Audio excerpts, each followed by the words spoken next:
Okay, let's do it, dude. Let's do it.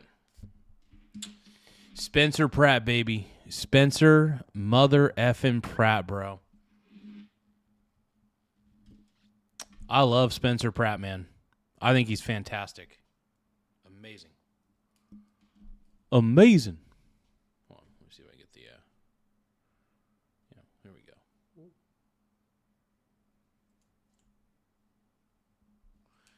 We got Eric Von Erich, dude. One last time, dude. So the question of the day is, who has more swagger?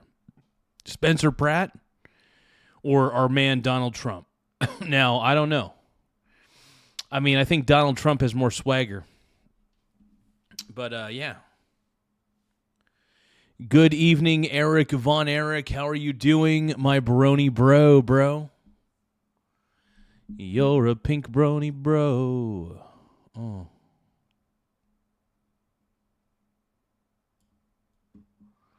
And you'll dance at the gay clubs, oh my god. I'm just having fun. Staging my hooves. I'm wearing a man thong. Give me a moment, you guys. Give me a moment, please, to tame your wild, wild heart. And though it feels like the walls are closing in on you, it's hard to find relief, and people can be so cold when darkness is upon your door and it feels like you can't take anymore. Welcome to the show, everybody. It is your host. It is I, Michael Garza, 4-3. What's going on, everybody? We got Pink Brony Bro, Eric Von Erich in the house. Wait, something figure out here real quick.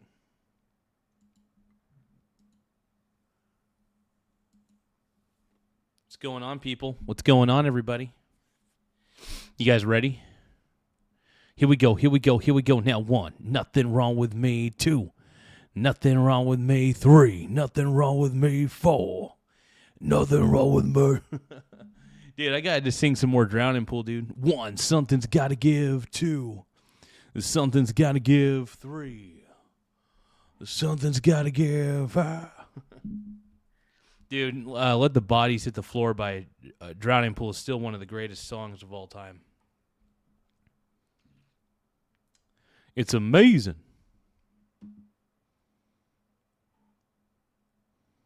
Are you guys pink brony bros like I am? You're a pink brony bro. And you're a dance at the gay club. So Annie's wondering what she just walked in on. Don't ask questions you don't want the answers to, Annie. You don't want to know, bro. You don't want to know. It's not worth it. Just close your eyes. Don't.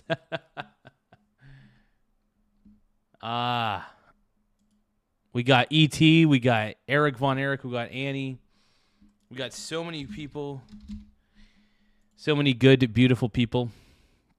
The beautiful people. It's all relative to the size of your steeple. It's a Marilyn Manson song right there. Can't see the forest from the trees, and you can't smell your own shit on your nose. Hey, what do you say? Something beautiful or something frail.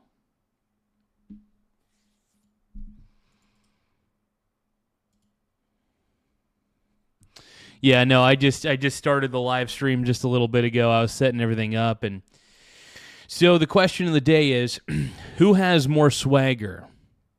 Spencer Pratt or Donald Trump? Who is basically cooler? Who has more swagger? Honestly, they both have a lot of swagger, and they're both pretty dope. But if I had to choose one or the other, I think that Donald Trump is still a stud. But I have to admit, Spencer Pratt is right there on Trump's level. The student could become the master student enough. And I hope Spencer Pratt wins the L.A. mayoral race. Hungry eyes. How's it? The magic between you and I. Hungry eyes. Or there's a Betty Davis eyes. That's a good one. Betty Davis eyes. Oh. Annie, are you okay? Are you okay? Are you okay, Annie? You've been struck by a smooth criminal. Bum bum bum bum bum bum bum bum bum bum bum bum. Wow! Do you guys want to hear me sing some Michael Jackson? Michael Jackson. Oh, really? Oh, that's hot. Was it about a sandwich? If it's about a sandwich, that makes it even better. All right, let's see how Spencer Pratt's saving LA. Spencer Pratt first became a household name when he was labeled as reality television's original villain. Yeah. While playing a prominent role on the iconic series The Hills. Woo. But now, after tragically watching his home and community destroyed in last January's devastating Palisades fire, you should try not to be so courageous. You should try not to be so courageous. Let's see. What's another one? It's, and just like the movies, we play out our last scene. You won't cry, no won't scream. Bow down, down, down, down, down, down. Oh yeah, dude, that's right. He was in Scary Movie, dude. Dr. Motherfucking Phil, bro. That gets me a little, he has taken on a new label. Hell yeah, Los bro. Angeles mayoral candidate. Spencer says this is not a campaign, but a mission to save Los Angeles from leadership. Dude, if Spencer Pratt could become the LA mayor, I think he could do it, dude. He's actually determined to see LA in a better spot. Karen Bass is there for the optics and there for the popularity. Spencer Pratt is there to like save LA. ET, you think I got a good voice, bro? I'll sing more songs for you. Let me think of another song real quick I could sing. Wouldn't it be nice if I could touch your body? I know not everybody has got a body like you, but I better think twice before I better think. But you better think twice before I gave my heart away. I know all the games you play, 'cause I play them too. Oh, but I need some time off from that emotion. Hope you guys are big fans of my boy George Michael. He says has failed to protect and serve the residents of the second most populous city in the country. This is where Mayor Bass lives. You notice something? Or here, where Nithya Raman's $3 million mansion sits. They don't have to live in the mess they've created where you live. This is where I live. They let my home burn down. I know what the consequences of failed leadership are. That's why I'm running for mayor. For my sons and the rest of us. Dude, Spencer Pratt for mayor, baby. This guy's a man on a mission, dude. I think all of LA backs him, dude. I have not seen one positive comment for Karen Bass on any of even the pro Karen Bass videos. Karen Bass is getting roasted in the comment section big time. So I don't think Karen Bass stands a chance, dude.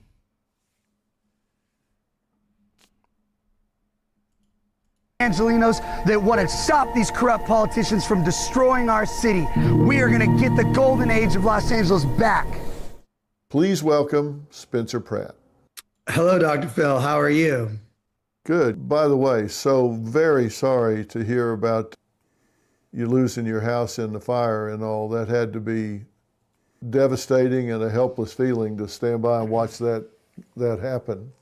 Yep, there's definitely no way to try to describe it. I've kind of given up on that. Only other fire victims relate to that experience, and it's just unimaginable, and there's truly nothing that connects to it. So yeah, it's just horrible. Like I keep saying, my mom lost her house with my parents, and she cries all day, every day. So if you're older, it's even more difficult because you don't have the hope that I do. I still have the opportunity to rebuild my life metaphorically. Here's the thing, though. I don't know why you would want to live in LA to begin with. You know what I mean? It's a pretty place. Don't get me wrong, but with all the wildfires and stuff and all the incompetent leadership in LA, I mean, I wouldn't want to live there. But I respect this man because he's basically saying, you know what? California's corrupt. In Los Angeles, a city in California, is also corrupt. So you know what I'm going to do? I'm going to run for mayor. And you know what? That's exactly what my man did. And I am so freaking proud of this guy. I'd never even heard of this guy until I don't know, a week and a half ago. And I have fallen in love with this guy. This guy's so cool. And I mean that in the most heterosexual way possible, even though we talk about a lot of gay things on here. But I really think this guy's great. I love the fact that he's tired of seeing people get screwed over by the Democrat Party. And he's basically standing up for people in L.A. because people are tired of people like Karen Bass. Karen Bass doesn't give two craps about L.A., in my opinion, and I'll say allegedly to cover my ass. But look, I don't like the way she handled those wildfire situations.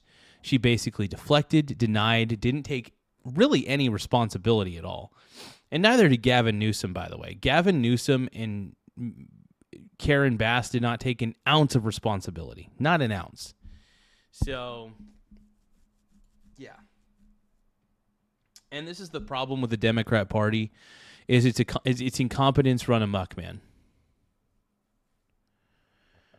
But yeah, no, I'm ready, dude. Spencer Pratt, baby. We're gonna watch some Spencer Pratt to begin the show. Then we're gonna watch some Donald Trump clips, and we're just gonna be happy about it, bro. Speaking, spiritually speaking, physically speaking, but when you're close to 80 years old and everything you've ever known and worked for is just stolen from you due to negligence, it's you can't really process it. So I understand for my mom, and many other senior citizens that are in her position. Well, please give her my love and tell her how sorry I am I just can't even imagine my mom going through something like that when she was alive. But please tell her I send her my best, and I'm so sorry that she's had to go through that. I will. Was this fire avoidable? Times 100. I feel like I just keep saying the same thing over again, but that's also the reason I'm running for mayor, because nobody's listening and they continue just a few days ago. Yeah, and that's the thing. If nobody's listening, sometimes you got to stand the fuck up, dude. I like what Pratt's doing, man. If you guys agree with what Spencer Pratt is doing, double tap your screen to like the stream, like and subscribe to the channel. If you guys think that Spencer Pratt's the man, please like and subscribe. Please like and subscribe, because I see guys like this, and I can tell that he's frustrated and angry, right? He lost his entire home because of these wildfires, and which could have actually potentially been prevented, by the way. Could have been prevented. The reservoirs were empty. They're being utilized for something different. The record, Karen Bass says one thing, the records say something different. People realize that Karen Bass shouldn't be in this job. I don't think anybody's voting for Karen Bass, and here's the thing. I think, and I honestly believe Spencer Pratt's going to win this. Now, I could be wrong, It's just a crazy prediction. But with honestly, with the way that the reception that he's received online from everybody, I think people, even people in LA are done with the Democrat agenda. Uncle Chris says, Garza, where's my grand entrance? I'll give you a grinding entrance. No, I'm just kidding. Uncle Chris, everybody. Uncle Chris 4-3. Trifecta. But now we got Uncle Chris in the house. Hell yeah, dude. I'm excited. We got sexy. How will he not win? Nobody likes Karen Bass. I don't even think the LA residents like Karen Bass at this point. She's ruined her reputation. Oh, yeah, if Karen Bass actually wins in LA, I firmly believe that LA's cooked at that point. At a certain point, LA's cooked if Karen Bassul wins.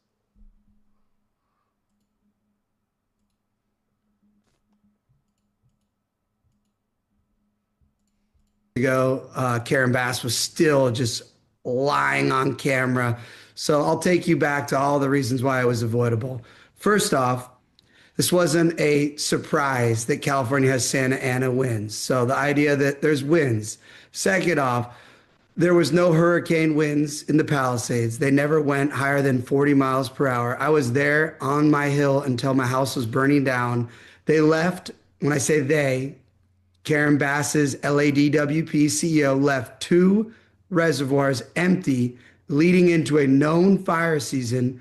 One of them was supposed to have 117 million gallons of water. It was built. 117 million gallons of water. That would have helped. But they weren't prepared for it. It was fire season was coming up, and LA was not prepared.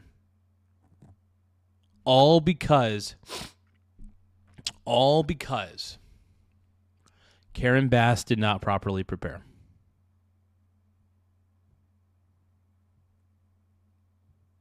How much of this also falls on the onus of Gavin Newsom to some degree?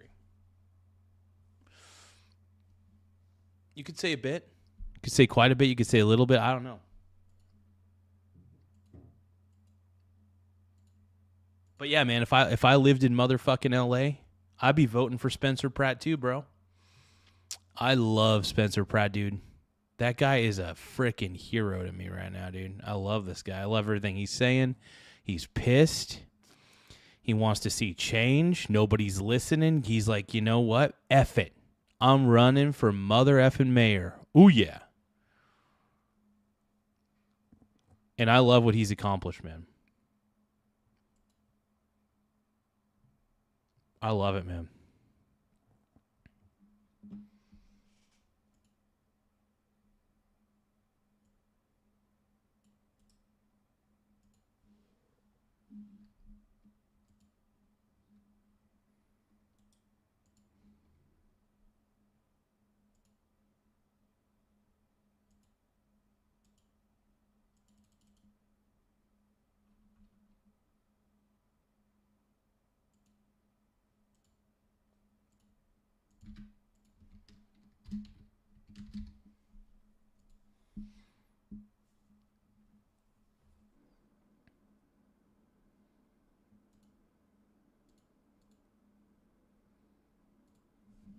Okay, let's keep going. For wildfire protection. Now, after 12 people burned alive, 7,000 structures, their defense is, oh no, that was for drink. 7,000 structures were burned? Did he say 7,000? Hold on. For wildfire protection. Now, after 12 people burned alive, 7,000 structures, their defense is, oh no, that was for drinking water, which anyone can go on Google, go read about why it was built, why it has cisterns built into it for the helicopter pumps. Wow. It's for wildfire protection. So next door to my house, there was the Palisades Reservoir that had 6 million gallons of water. When they drained the Santa Ynez one, they decided to also drain the other backup one, which was next to my house. So now we have that. If you ask me, that sounds like a setup. I don't know, dude. When I say setup, I mean, that sounds like, in my opinion, I feel like a conspiracy is rolling through my head right now. It feels like it was deliberate, allegedly, that those reservoirs were left empty. What do you guys think? Do you guys think it was deliberate? I think it was, allegedly, in my opinion. That's insane. No. I love this guy, though, Spencer Pratt. If I could vote for Spencer Pratt for mayor of L.A., I would. If I lived in L.A., I would absolutely vote for this man. This man's an inspiration and a bloody freaking hero in my mind. Water in both of the reservoirs. 9 weeks before the Palisades fire. If you guys can, though, before we continue, make sure that you double tap your screen to like the stream. We are a smaller channel. We're trying to get to 60 likes in 60 minutes. Once again, we're trying to get to 60 likes in 60 minutes. So please do not forget to double tap your screen to like the stream. Let's go. Chief Crowley, she told Mayor Bass that she was dangerously underfunded, the LAFD, and that she could not protect Angelenos. So what does Mayor Bass do? She cuts the fire department by another $17 million. So that leaves, I want to say 50 to 100 engines broken on a lot, which creates a situation where 1,000 firefighters can't respond because of those engines and machines that are unavailable. So then let's rewind and connect the state to this. Gavin Newsom in the state park. So New Year's Eve, there was a Gavin freaking Newsom, dude. I am so, dude, that man disgusts me, dude. Gavin Newsom disgusts me, bruh. Brony. There's one dude that pisses me off, it's Gavin Newsom, dude. The fire on Lockman in the Pacific Palisades, an 8-acre fire. They put it out. But what people don't realize is the state parks protect plants over people. The endangered plants like the milk vetch is more important to people, to these state park people in California, than the human beings in the community. So they don't. Yeah, LA is run by a bunch of mental patients, allegedly. I'm just so sick of Los Angeles. Is, I mean, it was a fairly preventable disaster. Maybe not fully, but it could have been mitigated quite a bit. And they weren't even. The problem was that you can only blame the leadership. It's a leadership issue at the end of the day, and I think Karen Bass, she has to realize that this is on her. Gavin Newsom, this is on you too, brother. I don't know all your responsibilities, but man, LA is the biggest city in California. And you weren't even prepared for this. You weren't even remotely prepared for this. You sicken me.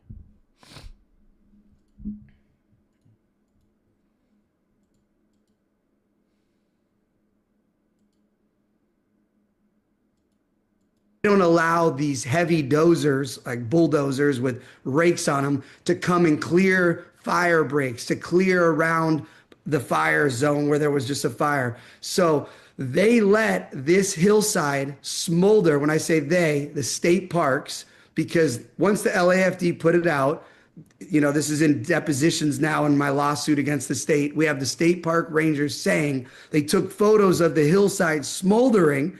And when asked by the lawyers, well, why didn't you do anything? They say, oh, we're not firefighters. But it's their legal responsibility to make sure that state park isn't a danger to the community. It's in their own manual. So leading up to the known wind event, this hillside is smoldering, literally visibly smoke. We have drone footage from locals. We got hiking footage. We have the state park rangers photos of the hillside smoldering. When I say smoldering, visible smoke coming off the hillside, going into a known wind event. What does Karen Bass do about this known wind event, knowing there was a fire just, less than 5 days before in this area that's a high fire danger zone? She flies to Africa to go try to have a little party with these ambassadors in Ghana. Of course she did. That doesn't surprise any of us. Doesn't surprise me, shouldn't surprise any of you guys either. It's just crazy, bro. It is just crazy. And honestly, like, I am so sick and tired. I'm sick and tired of the left. And I think even the left is sick and tired of the left. At a certain point, even leftists got to be tired of their own stupid policies that lead them down the toilet. You know? If you look at California and you tell me that it's not a hellhole, it's a beautiful place, but I'm talking about the economy down there is dying. Businesses are packing up and leaving California in droves, and so are multiple people because they can't live there anymore. Intelligent companies are packing up and leaving, and they should. Why not? If I had a company in California, I wouldn't even bother. I'm out. I'd be like, I'm done. So long. Sayonara. It's just crazy, man.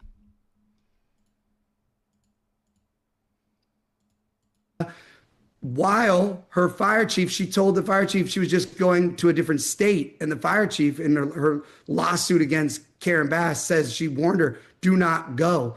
So the list of things is... So Karen Bass was actually warned not to leave.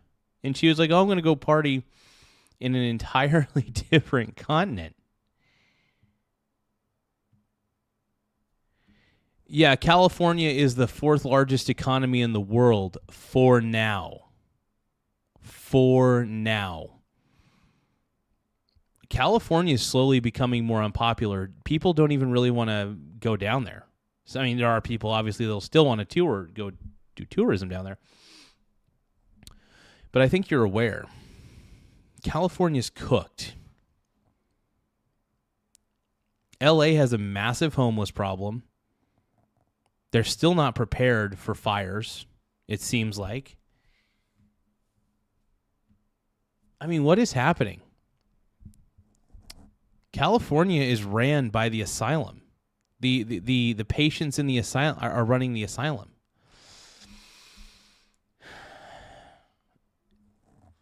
The whole West Coast has been a joke for decades. You're correct, Clyde. I live on the Oregon coast, and I'll tell you what, they don't call it the left coast for nothing. They don't call it the left coast for nothing, brother. Oh, my God. Yeah, people... Here's the thing. I don't believe they are. Maybe 10 years ago they were. Too many people and businesses have moved out, says Larson Christopher. Exactly, brother. Exactly.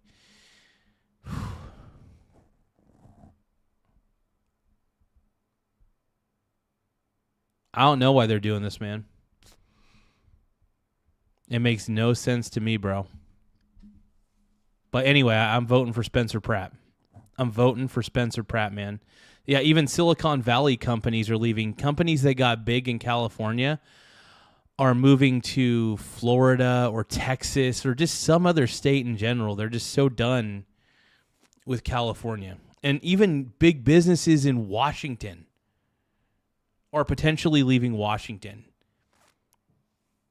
Isn't that crazy? You can't just tax the rich and think that they're not going to rebel. If I was a really rich guy, you know what I would do?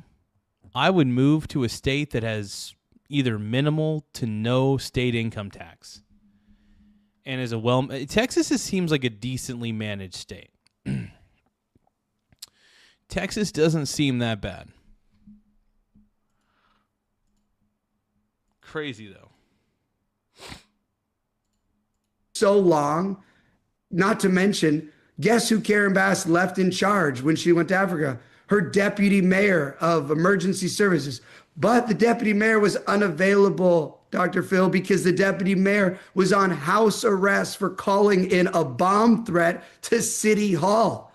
Oh, my.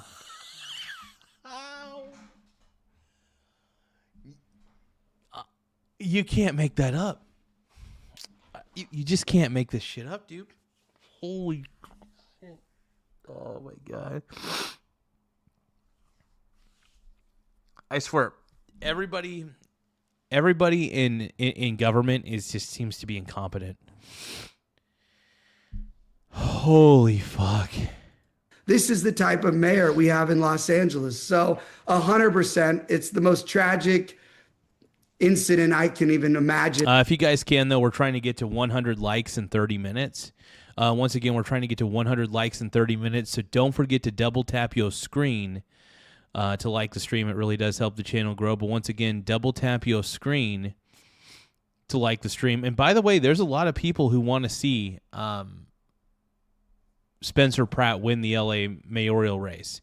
All right, I'll tell you what. If you guys want to see Spencer Pratt win the mayoral race, double tap your screen to like the stream. If you guys want to see, actually, how about this? We'll just make it simple. Do you want to see Spencer Pratt win the LA mayoral race? If you want to see him win, double tap your screen to like the stream. If you want to see him lose, then don't do anything. Because, again, 12 people burned alive. And then since that, what people don't count are all the people, the older people that have now had heart attacks and strokes and just died of alleged natural causes or pneumonia or smoke. The list of deaths relating to the loss is even, we could be at 100. Mr. C is saying my state scored second in math and third in reading. Okay, that's not bad. That's actually pretty decent. Sounds pretty decent to me.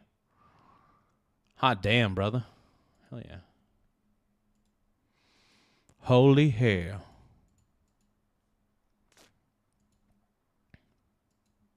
+. So yes, it was avoidable. And all the mayor does is cover up. She got caught by myself because the whistleblowers for the LAFD told me that she was editing the after action report, exposing all of her negligence and the city's negligence. And these fire department whistleblowers came to me and said, she's editing it. And the battalion chief wanted his name taken off the report because it was so fraudulent now. This got caught. Even the LA Times found emails between the lead agency, which is a celebrity crisis firm that the mayor's office brought on board to edit the after action report, which to me is obstruction of justice. And that sounds fraudulent. Dude, did they...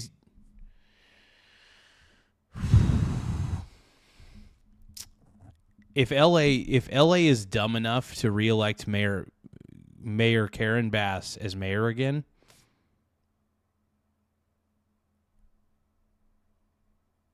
I don't know what to say.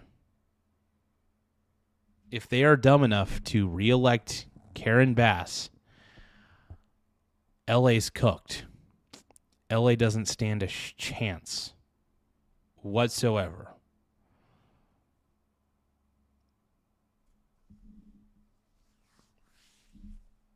This is blowing my mind, man. The best part about this, the money they used to hire the lead agency was from the LA Fire Foundation. She used charity money to cover up her negligence on the fire. So again, this is, people say, why are you? Dude. We need this man. We need this. I don't even live in LA, but we need this man to win. Period. End of story. I hope this man wins. I hope this man wins so much right now. I am...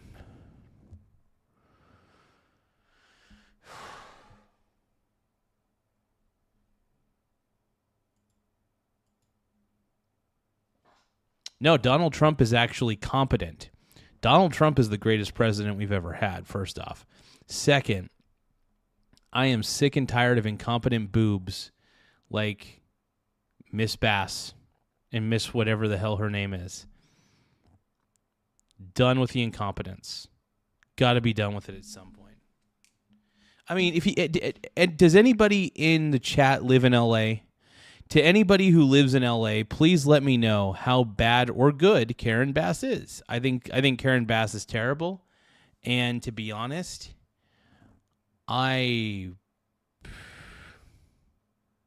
she's She's out of her mind.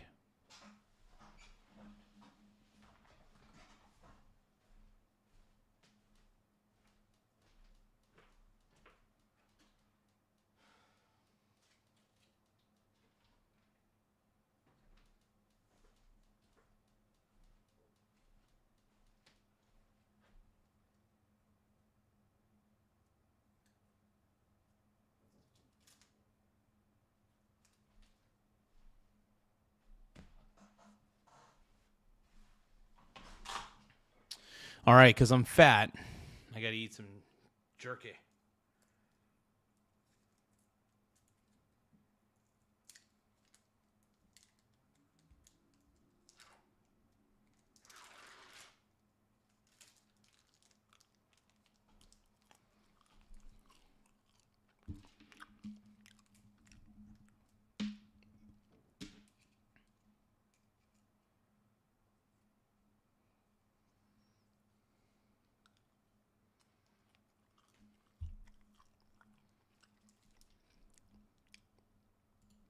Running for mayor of Los Angeles, Spencer, because I spent a year exposing all of this negligence, going to Washington, getting a congressional investigation, and nothing happened. And I saw that Karen Bass was running for re-election unopposed. We were going to guarantee get her for 4 more years. And I just could not accept knowing that, to me, she's a criminal, was just going to get away with this. And God forbid, 4 more years. What is she going to do to other people's lives and families? I said, no, I'm stepping up. I have to fight love these this guy. people. Let me ask you something. If you were making the biggest financial decision of the year, would you just guess? Would you pick the first option someone put in front of you without knowing what else was out there? Well, of course not. But that's exactly what millions of people do when they sign up for Medicare. They pick a plan, sometimes because a broker recommended it, sometimes because it looked fine. And they never see the full picture. Chapter changes that. They're the only Medicare advisor that compares every Medicare plan nationwide. Every one. Their advisors are salaried, so they have no reason to steer you anywhere. They look at your doctors, your prescriptions, your priorities, and they tell you what actually fits. Everyone's situation is different, but seniors who found better fitting plans with Chapter last year saved an average of $1,100 a year. And it's free, under 20 minutes. If you're turning 65 or just getting started with Medicare, give Chapter a call. Get the full picture first.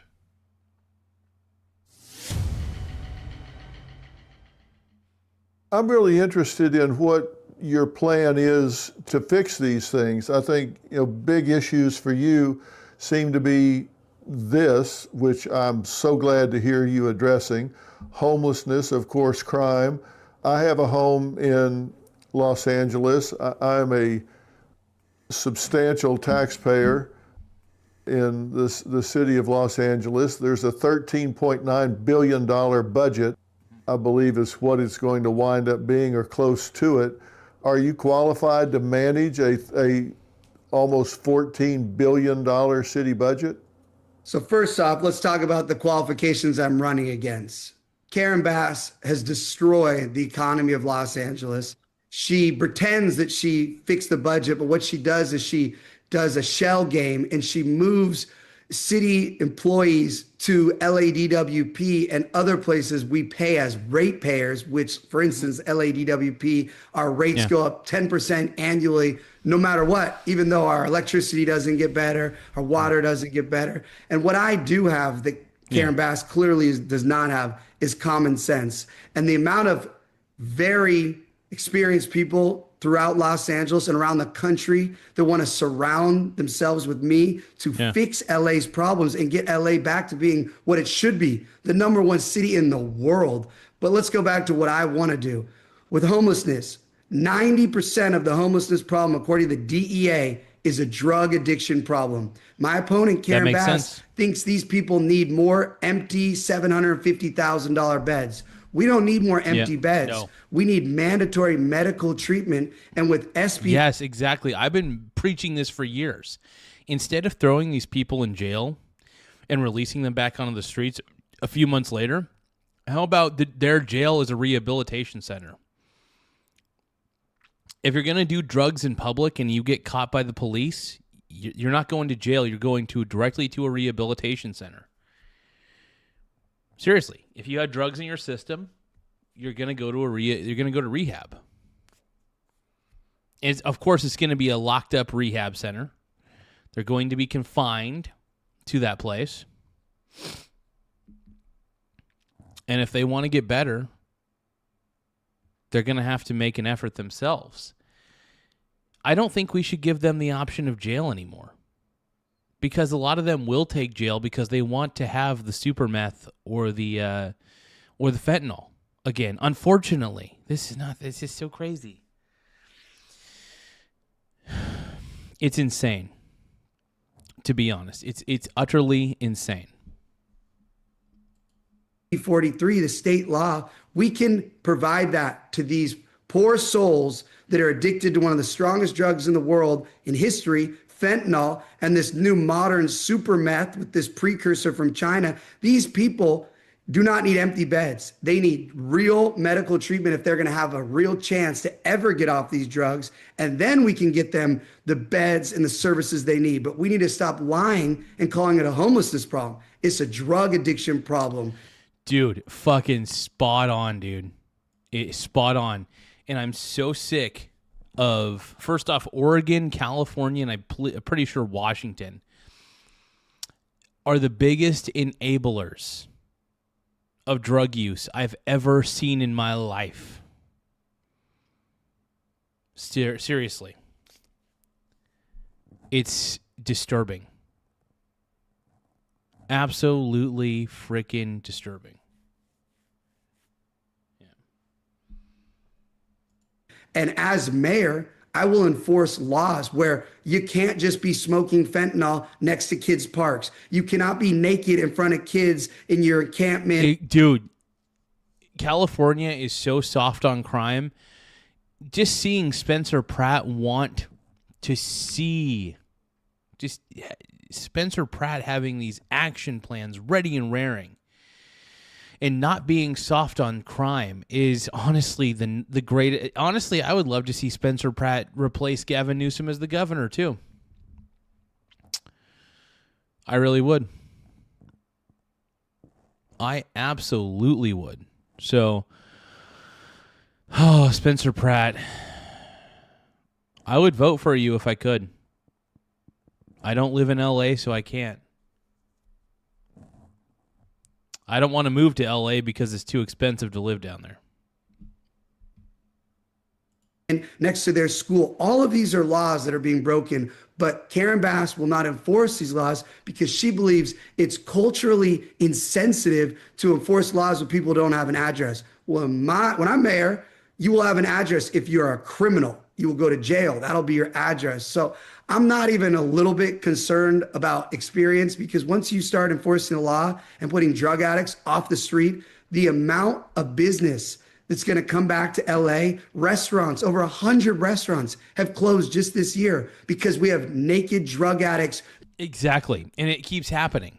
So all these restaurants close their doors thinking, you know what? Nobody wants to come into this place because it's fucking too dangerous to come into, right? So I love it, man. I love it, bro. Going number one and number two in front of their cafes or their coffee shop. It is psycho right now in LA. What are you going to do with those drug addicts, Spencer? Well, we've spent almost $24+ billion to increase the problem in California by pretending it's empty beds. We have plenty of money if we actually have a plan to put people in medical treatment facilities, not just beds that look like prisons that, of course, a drug addict won't use. So I'm obviously going to work with the federal government, and we're going to use resources with FEMA and HUD and DEA, every federal agency wants LA to be back before the Olympics. The amount of resources that will be available to me when I really address the problem, not to mention, ready for this? Most of these people that are on the streets of LA have been bussed into Los Angeles by the NGO homeless industrial complex because they make millions and billions of dollars off these poor, innocent souls that are now just drug addicts. So when you start enforcing the law and unplugging the NGOs, most of these NGOs are going to take as many of these bodies, because to them, they have literal body brokers that bring them to Los Angeles. They're going to take them to a new city or a new state where they can keep their cartel running. So honestly, I believe that most of these people will actually just leave the city once it's clear you can't be doing drugs on the sidewalk. You cannot live on the sidewalk. You cannot be naked in front of kids. Again, though, we have plenty. We have. So Zinc Roofer, the reason that you're an idiot, Zinc Roofer, you're the dumbest man I've ever seen.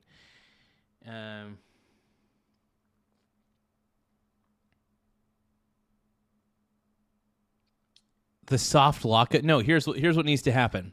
Spencer Pratt is basically saying, hey, instead of sending these people to jail, we're going to send these drug addicts to basically rehab, real rehab. And they're going to, it's basically going to be like, yeah, jail isn't an option anymore if you're going to fucking shoot up drugs, you know, in places where you shouldn't be doing it. So, yeah, no, I love the fact that Spencer Pratt is trying to take a very firm approach to all this. I love it. Billions of dollars. Mayor Bass spent $400 million to house approximately 1,500 people. With $400 million, there is plenty of medical resources throughout the United States. I can transfer these poor drug-addicted souls to a different state that with that money we have and put them in treatment all across the country. A lot of these people want to get back to their states, but they're stuck here because they got bussed in here by whether Medicaid or some rehab scam. And then when the money dries up, they just kick them out on the street. A lot of these people would love to go back to where they're from. You're saying that there are actually body brokers that are going around the country collecting homeless people and bringing them to LA? Absolutely. Because 10 to 25% of the nation's homeless population, depending on how you define homelessness, are in LA. And that's way disproportionate to... Hold on, did he say, hold on, let me hear that one more time. I got to hear that stat. By whether Medicaid or some rehab scam. And then when the money dries up, they just kick them out on the street. A lot of these people would love to go back to where they're from. You're saying that there are actually body brokers that are going around the country collecting homeless people and bringing them to LA? Absolutely. Because 10 to 25% of the nation's homeless population, depending on how you define homelessness, are in LA. That's crazy. And that's way disproportionate to the percentage of population that LA makes up for the nation. It's like 10x and even more in the county. And they're certainly coming crazy, in dude. from somewhere. Yeah. That's insane that they have that big of a homeless problem. Dude, that blows my mind.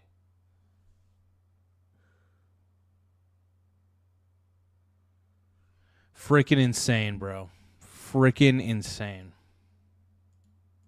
From everywhere, and you're saying there are actually people going out and bringing them in so they can avail themselves of the money that's been made available to do nothing with them. Absolutely. I have multiple. Zinc Roofer, if they are caught by police doing hard drugs on the streets, jail will not be an option for them. It will be rehabilitation. Jail will no longer be an option.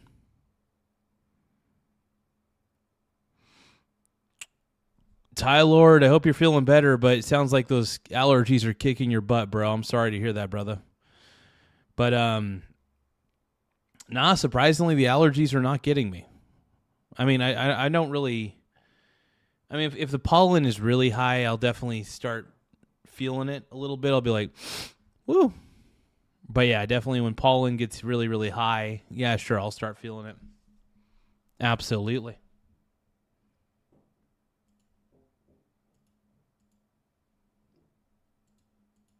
Former drug addicts that reach out to me and tell me the most horrific stories about how they get put into this system and then just abandoned once the money dries out for a specific person. Not to mention, the reason why it's all in LA is because all of these NGOs, I like to call them the cartel, the epicenter is Los Angeles. This is where all the billions of the federal grants, the state grants, it's all in Los Angeles. That is Yep. why we have all of these drug addicts. If you're going to clean this up before the Olympics, you need to boomerang them out of here, because here's the deal. Look, there's a 40 to 60% failure rate for drug addicts that are even those in structured treatment. And it's an average of 4 or 5 times that they relapse before sobriety ever actually takes hold. And it's not so much fentanyl is the problem with these chronic drug addicts as it is meth. So getting this cleaned up by the time the Olympics get here, they need to go back to where they came from, because with a 40 to 60% failure rate and a 4 to 5 times relapse, the chance of getting them cleaned up in LA by the time the Olympics get here is about 0. Again, that's why I keep saying all of these people, we will get them back to their homes and their families, and we have enough money that Larson Christopher is asking Garza, what's the average price for cruise ship scrap? I don't know. You tell me, brother. You tell me, man.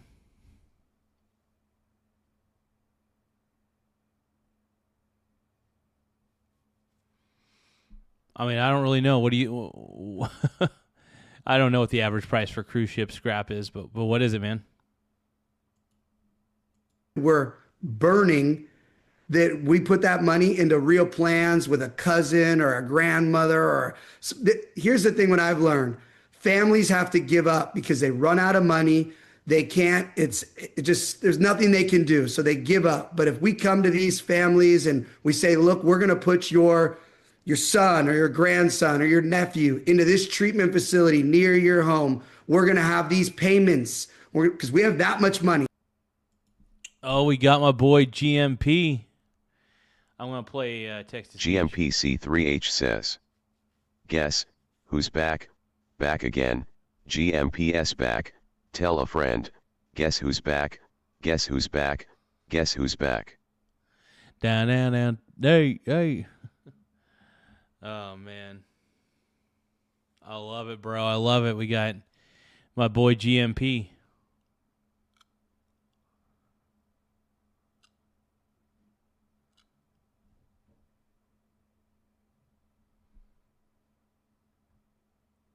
Much cheaper for beds versus what's LA building. Yeah. Yeah, it's crazy, man. Crazy.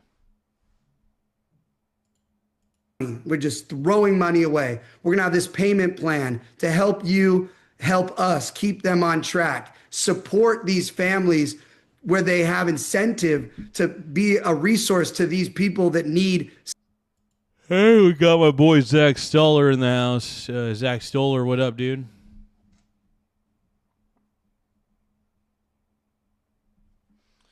Oh, no worries, GMP. I'm still going to love you. Hey, man, you don't need to donate for me to love on you, man. GMPC3H says, I just appreciate all this. No dono today. You are safe. I am broke RN. Bro, I just appreciate you, man. So it's all good. You just remember, you're never required to donate, brother. No requirements to gift or donate. It's never a requirement. Just something I suggest. That's all. Totally get it. Like I never want to force anybody to donate anything. It's just not my MO, man. So I just enjoy having you on the chat, GMP. You're a stud, bro. You're a stud. I've created a monster. Some shady. I'm chopped liver. Let's see. The Zinc Roofer says he's been to Eugene and seen the homeless living under overpass throughout the city. Wouldn't you call this a socialist program? I don't know. Well, I mean, first off, if we're going to fund them to be in jail, why don't we just fund them to go to rehab instead? Because once they're out of jail, they're just going to land back into jail by doing FET. You know what I mean? They're just going to do something stupid.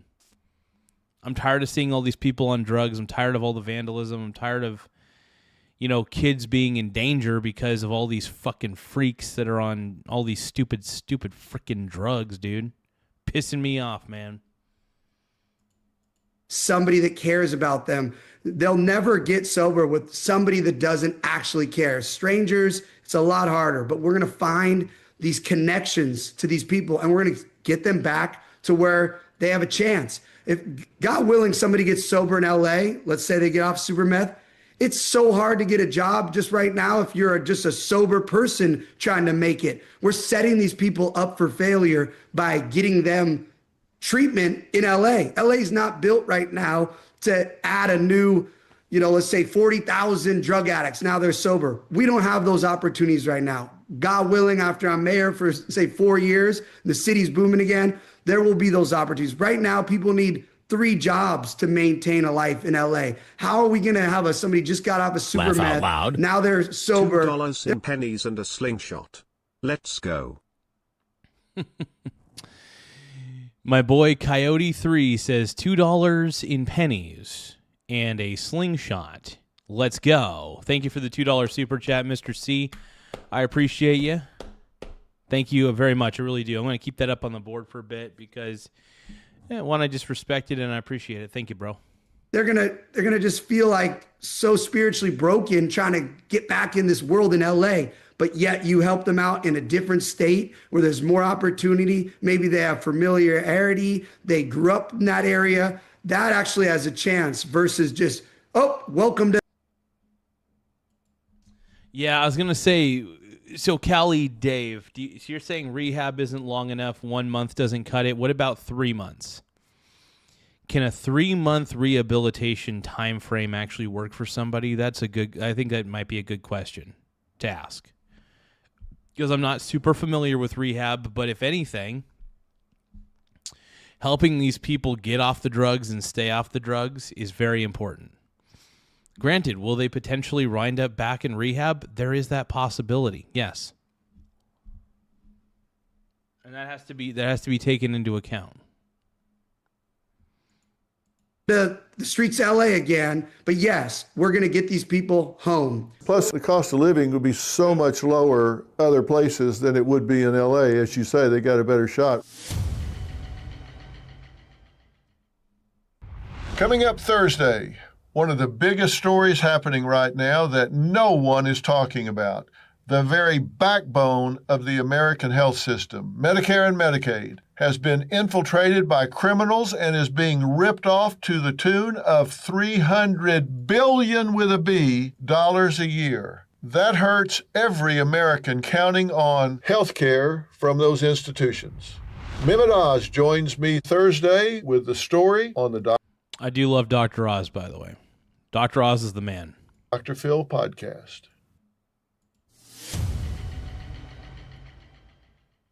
What are you going to do with the mentally ill? Because a material percent of the homeless people have some degree of mental illness, often comorbid. That is a big deal. With their addiction, but they have a serious mental illness. What do you do with those people? Well, in California, we have SB 43, which is a new, I think, amazing law. If you can't take care of your own self, we can 5150 you, observe you, then it goes to 72-hour hold, then a 40-something day hold, all the way up to a year conservatorship.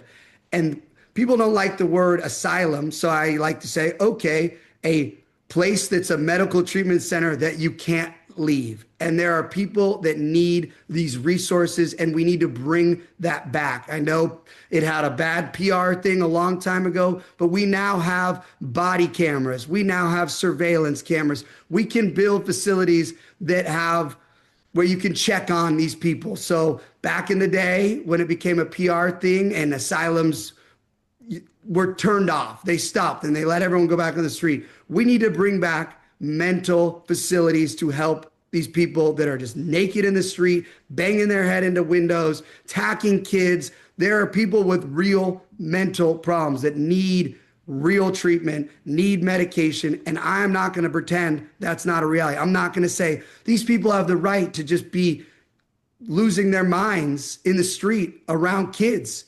And I'm going to step in and we're going to do everything we can to get these people the proper treatment. Enough with this play pretend that the current city leaders do, where they say they have the right to be like that in the street. No, they don't. They're endangering kids.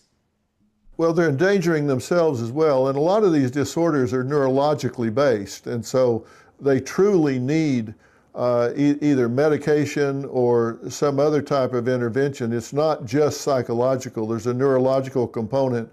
And all the talking therapy in the world is not going to fix that. They need to have proper medical treatment to get themselves a shot at getting back to being a contributing member of society. And you seem to get that.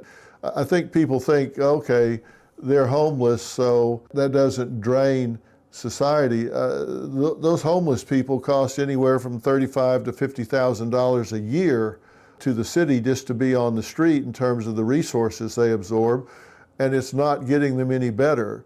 I think what you're talking about is giving them a chance to actually overcome their disorder and have a chance to get back to being employable and independent. Absolutely. I keep saying I'm the compassionate candidate. These other people I'm running against, they let 6, 7 people die in the street a day because they say they have the right to do that. How are we letting human beings just die when we can help these people, give them resources, give them treatment, give them the... Yeah, and here's the thing. Like, if they're doing something that's clearly illegal, like doing drugs on the street in front of kids and stuff, then we should get these people in rehab. They should, instead of jail's no longer an option. If you're going to commit a crime that involves hard drugs, you need to go to rehab. I don't know. That's my take on it. That's my opinion. Yeah, I love what Spencer Pratt is talking about here, man. He is so on the right path. Medicine to actually get them back in society. I have fentanyl addicts message me that say, thank you, Spencer, for actually fighting for us. I'm 3 years sober now off of fentanyl. I'm back in society. But if I hadn't got the proper treatment, this would have never happened. I have people that... And these people, I think, do want help. It's either get help or be on fentanyl. Tell me which you'd prefer. Some people think that at the time that they want the fentanyl, and they realize once they get cured of it, they're like, I don't have to do fentanyl anymore. It's like, come on, man.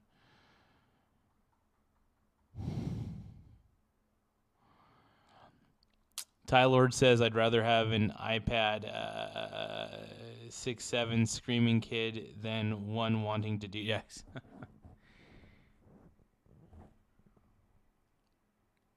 Larson Christopher says, 40 million used ship and 2,000 people plus more employees. Zinc Roofer says drug addiction could take up to a year to remedy. Okay.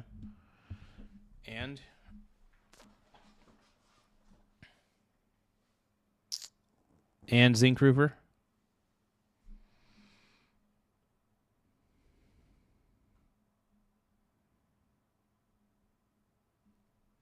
Message me that run sober living houses now that went to jail. And they say, I had to go to that rock bottom, but thankfully I went to jail. Now I'm 10 years sober. But you cannot just let people that are struggling just die in the street, live in their own feces, live in the sewer. A few weeks ago, this lady was living in the sewer, and Fox News gets the video of her popping out of the sewer, and the LA medical team comes up to her and like, yep. ma'am, can we help you? They just let her run off. Her daughters talk to the news, and they say, our mom is having a medical episode. She's an incredible mom. She needs mandatory treatment. Please help our mom. Nope. The city just lets her run back off the street, go find a new sewer to live in. And that's once I got into this mayor race and I saw what's going on. Obviously, it started with my house burning down, but once your eyes open to the just pure evil that's allowed in the city of LA right now, I cannot stop till I get in and fix this. And you don't Yeah, I love that determination. I legitimately love that determination, brother. Sincerely amazing.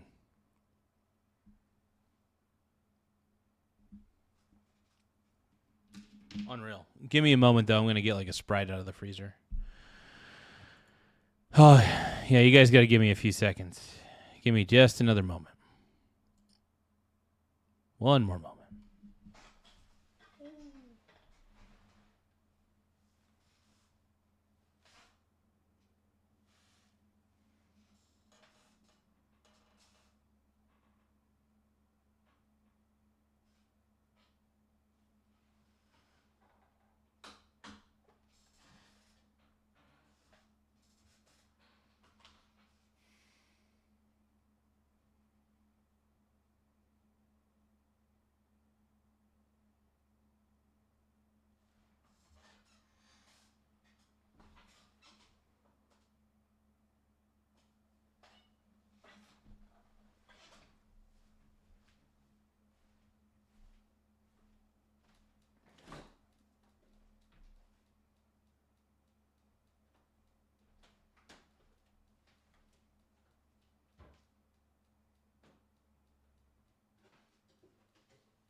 Okay, you guys, I made up my mind.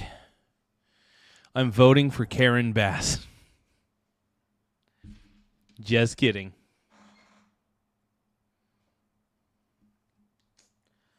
Guess who's back? Back again. GMP's back.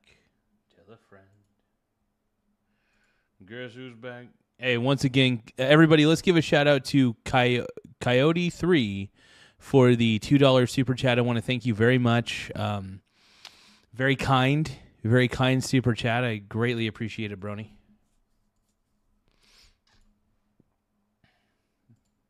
don't believe in housing first. You think there needs to be some criteria to earn the way into that housing.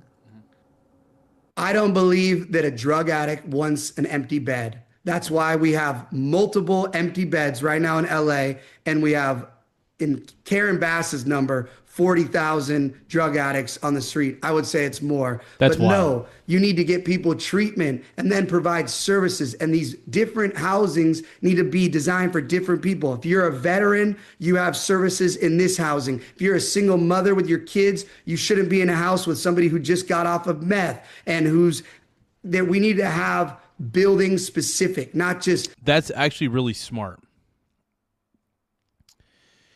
That is a very, very thoughtful resolution to this. I appreciate the hell out of that, man. It's a thoughtful resolution to all this. It really is. And what Mr. Pratt's doing, man, he's changing the ball game. Spencer Pratt is absolutely changing the ball game here. I think you all know it, man. I think you all know it.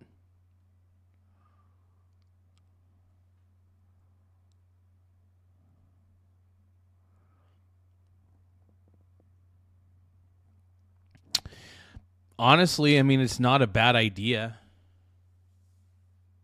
I mean, yeah, if it's 1/10 of the cost, getting a used cruise, a used cruise ship would be a fascinating idea, but where would you? I guess you could keep it on a dock. You know, you can keep it on a harbor. I don't know. That'd be interesting, though, to have that as a potential option to home the homeless, you know? Buildings that look like prison cells with no services provided and everyone goes in there. Absolutely not. It's not working. And that's why Karen Bass is Inside Safe. With $400 million, only 1,500 people are in beds. And there's a 40% success rate according to her numbers. That is $400 million, 1,500 people, housing first, Inside Safe, Home Key. These are all failures. We need to wake up. This is all of our tax money that we're allowing these NGOs that are not. And we're allowing they're allowing their tax dollars to get wasted on this because Karen Bass doesn't have a real solution. She doesn't have a real solution. Spencer Pratt actually has some effective solutions. These are smart solutions.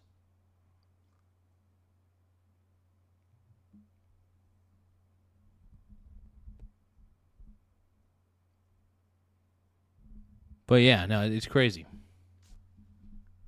Not nonprofits. They are making $1 million salaries. They're getting tax incentives. Then they're using real estate developers that charge the maximum price square footage for the actual buildings. It is a cartel. And we're going to go in there, my team, we're going to stop this, and we're going to actually help people, get them home to their families, get them off drugs. If they're having a mental crisis and they need mandatory medical treatment to get them on track, we're going to make sure that happens. But just saying we're going to let people live on the street, and if they need a bed, we have a bed, and if they need a needle, we got a clean needle, and if they need a pipe, here's a pipe, or here's some Narcan so you can overdose 4 times and use the fire department. That is so crazy.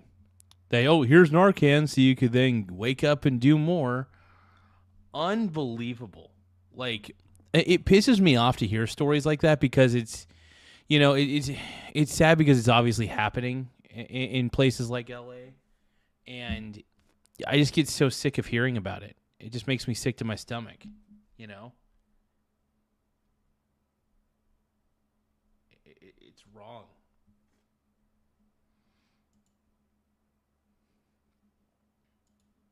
Department services to come take 84% of our emergency calls, or 90% of the 911 calls are dealing with these drug addicts. So the actual tax-paying citizens have no public safety and public services because we're allowing the drug addicts to take all of our tax money to not even fix a problem. Yeah, no, we're done with this when I'm mayor. I love what Spencer Pratt's talking about, dude. I'm all for it. You know, I talk a lot about what's wrong with media today, but today I want to talk about a media company doing it right. It's called the You Can Do It Foundation. It was created by my friend Rob Snyder, and it's creating content you can watch with your entire family. It's safe, it's smart, it shapes how you see the world. I just did an entire podcast with Rob, in case you missed it. Standing up for what's right and your free speech, it's not going to come without a cost. It may cost you friends, may cost you a job, may cost you money, and it certainly costs me money. But the price to not speak up is much, much higher. The You Can Do It Foundation funds content rooted in faith, family, personal responsibility, and freedom. Everything from films to podcasts to TV shows. Some we're looking to broadcast on my network, Envoy TV. I'm all for projects that bring families together instead of pulling them apart. So if you believe media should inspire, not divide, if you believe stories can still make people better, not bitter, then take a minute. Go to ycdif.com, because one good story can change You the can world. do it. Love you, Rob Schneider. Rob Schneider's a stud, by the way. Let's talk about Let's the criminal keep going, front. bro. What do you think has to happen to get the rights of the citizens back ahead of the rights of the criminals and get behind the LAPD? Well, funny thing that Karen Bass will say, she'll say, crime is down. while 50,000 plus people commit crimes on the sidewalks all day long. You cannot be naked in front of kids. I have thousands of messages a day from moms with naked drug addicts in front of kids, in front of schools, in front of parks. Crimes. You cannot steal everything you want to make your encampment. Crime. You can't live on this sidewalk. Crime. You can't smoke fentanyl in front of parks, in front of kids, in front of coffee shops. Crime. You can't shoot up in front of people on the sidewalk. These are all crimes. So they just ignore anything. Ready for this? You can't abuse and torture animals on the sidewalk, which is happening. That is disgusting. That pisses me off so much, dude. That pisses me off that there are people doing that, dude. It's sick. It's freaking disgusting. And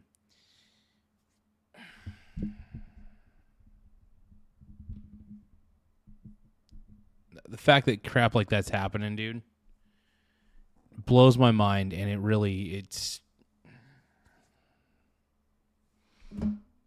it's beyond disturbing. It's beyond disturbing. I can't stand it, man.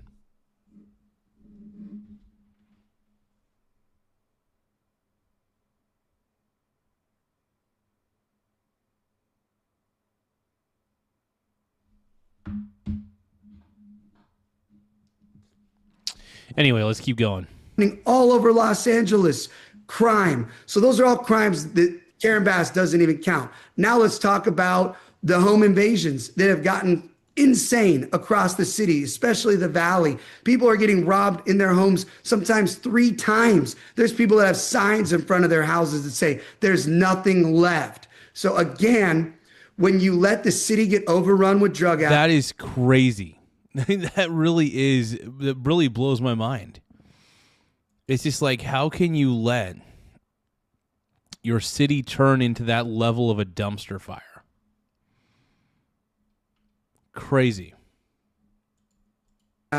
There's encampment fires all over the whole city. They're lighting everything on fire, buildings, brush next to freeways. All of our resources that should be going to our tax-paying citizens are going to the drug addicts living on the streets, committing all these crimes that everyone's calling for. So once you eliminate that by enforcing laws, now we have more resources, but not enough, because Karen Bass and her LAPD, every year we lose 500 officers due to retirement. The most we can hire right now is approximately 250 a year. So we're always playing catch up. We need a real 10-year plan to get to what the LAPD is supposed to be at, according to the chief, 12,500 officers. So my plan for that is bring LAPD. Refund the police. Refund the police. Not defund, refund. Right? That needs to happen, man. I am so sick of Karen Bastul. I'm so sick of whatever that other person's name is, Ramen, right? Socialism sucks. Socialism doesn't work. You can't tax away a problem. You have to come up with good solutions to those problems and then try to get the funding for it after. You can't just ask for the money first and then come up with a plan later. Hiring back to the LAPD like it was 30 years ago. Right now, the LAPD is officers are hired by the same people that are doing sanitation. It takes over a year. These officers waiting to get a job, they'll go to Newport Beach. They'll go to Huntington Beach. They're not going to wait a year. And when I'm mayor, I'm also going to make a real incentive to get more women detectives. From the research and people I talk to, we need more women detectives. They're the best detectives, and where they're going to figure out who these home invasion, robbery, crime, burglar teams are. And so that's one of my other incentives, which is funny that people don't realize women are the best detectives. Well, I've got family members in Los Angeles that have been robbed twice in their homes. And I mean, there's been no resolution to it because they're understaffed. They're doing the best they can, but they're spread so thin, and there are these syndicates that are robbing these houses, and they go to nice areas to rob the houses because that's where they can get the most value from the homes. And I hear people telling me every day, we got to get out of here. It's just, we just feel like we're targeted. And people have private security, and that's expensive, and taxes are expensive, and the LAPD is spread thin. It's just, it's a problem that has to be addressed. Crime has to be addressed. But where can these people go? The jails at this point are certainly crowded, if not overcrowded, and the conditions in there are not good. There have been 205 deaths in the jail in the last 4 years, some of them from natural causes, but some from suicide, drug overdoses, and violence in the jails. So they're overcrowded, and it's a dangerous place to be if you don't get poisoned from the water and the filth and everything that's going on there. Where are we going to put all of these people that are committing these crimes? Well, it's interesting you say that, because the resources that I've spoken with and my contacts say we have plenty of room for these criminals. The problem is they're actually not going to jail, and they're not being charged with misdemeanors anymore. And, you know, Nathan Hochman came in the DA, and he's not presented with the amount of felonies cases that are all across the city. They're not even reaching his desk because nobody's calling the police for felonies, and they literally get a voicemail. The amount of people I get, when you call 911 right now, if you're not actively being stabbed or shot, it's like, go to the website and da-da-da. People aren't even reporting the amount of crime that's happening. And again, I keep going back to, we have so much money in California, but it's all being stolen, and there's fraud and there's corruption. So when you stop all this money being stolen, we have the... Dude, I would not want to live in LA. It sounds like a BS place to live, dude. It sounds awful. Crazy, man. Dude, Dr. Phil's the man, dude. Dr. Phil is the fucking man. And also, I love what Spencer Pratt is doing, bro. I love it. I dig it. I need it. The resources. We have billions of dollars that is being used to increase problems. And once you stop the fraud, we're going to have the money to put into, whether it's more jails, whether it's more law enforcement, whether it's more firefighters. We have the money. They're just allowing this fraud to be stolen to increase this homeless industrial complex. And especially with the Olympics coming, there's going to be billions of dollars of federal resources to make sure the city is safe for the Olympics. Now's the time to bring the DEA in and put cases on all these literal international drug trafficking cartels that are bringing the super meth into LA, bringing the fentanyl in, use the FBI resources, use the IRS. Yeah, something's legitimately got to give. Something has legitimately got to give at some point. Man, dude, my blood is boiling right now just thinking about all the stupidity that has been allowed in LA. It's crazy. Unreal. Criminal investigation team, use FEMA. There's so many resources that if the city asks for it and says, we need LA to be safe for the Olympics, we can get LA safe. But time's clicking. You know, we got to do this right when I get in. Well, we've got a DA in LA now that will enforce the law. I mean, he will prosecute the cases, and he is deadly serious about it and is a dedicated district attorney. But they got to get the cases to him. They got to get the cases to his desk. Can they get the cases to him? I don't know. Exactly. For instance, I was just speaking to these animal rescue people that had an event with Hochman, the DA, and he said he was going to go after all these animal abusers, people killing these dogs, burning these dogs alive. And they said to him, why aren't you doing anything? He said, That's I awful, can't dude. do anything if the LAPD and the city of LA do not bring me any cases. And he hasn't been brought any of these cases when the videos are all over the internet, viral videos. Everyone can go see this. It's not a secret. But if Karen Bass doesn't have these cases. That is disgusting.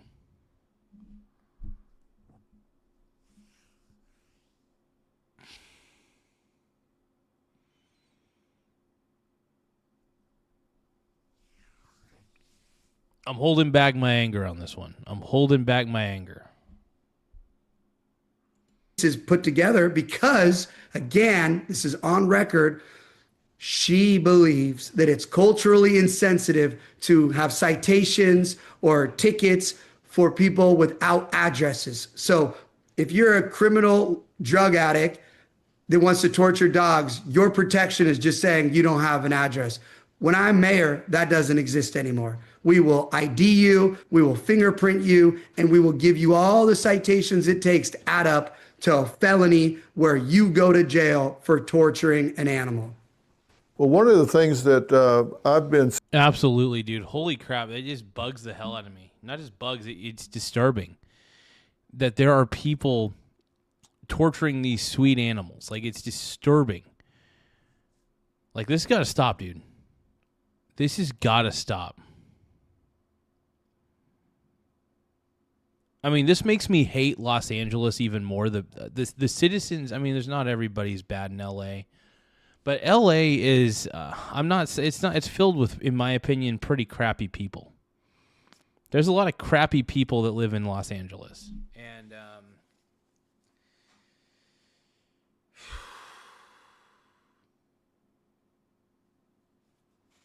that's just unreal to me, man. seeing is that a lot of these drug addicts are testing their drugs on dogs, puppies.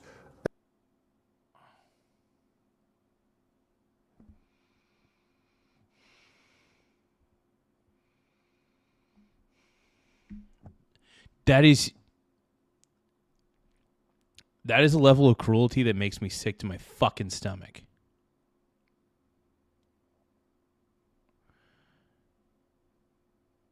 Zinc Roofer, you can go straight to hell. You know what, Zinc Roofer? Go to hell.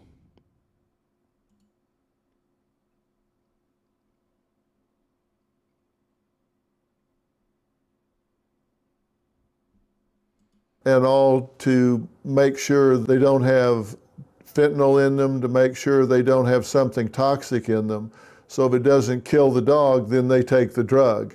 So they're abusing animals in that way, as well as other ways, and nobody seems to be reacting to this.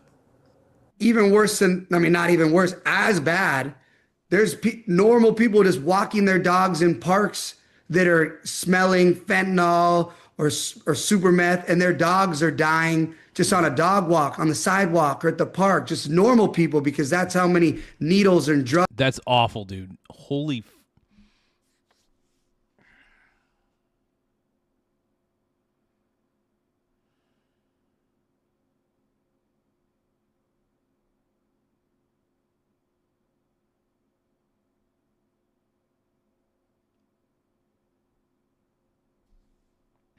Unbelievable. Drugs are in the city of LA. But absolutely, this is disgusting. It's tragic. And they're also letting dogs being mass killed in the LA animal shelters.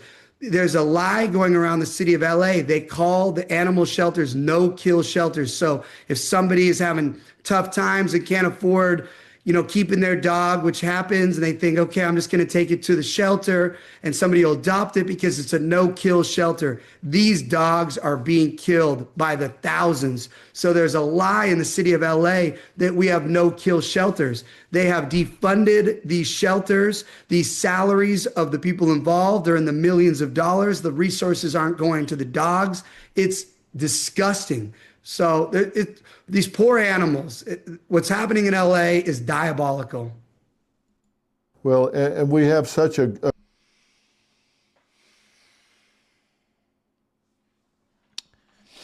It makes me sick. It really makes me sick. I can't believe that.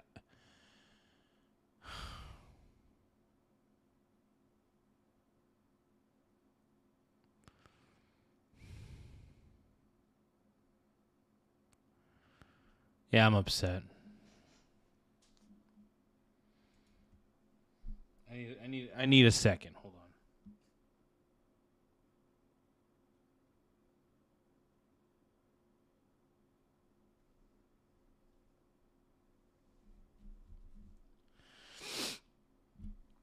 How could you do that to an animal, man? That just it's so.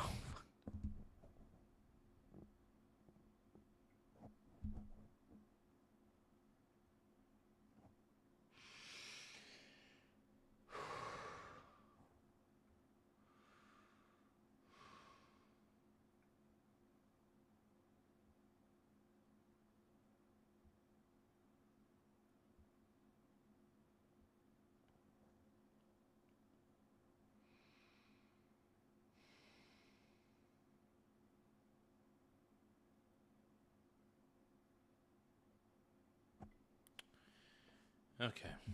All right. Let's keep doing this.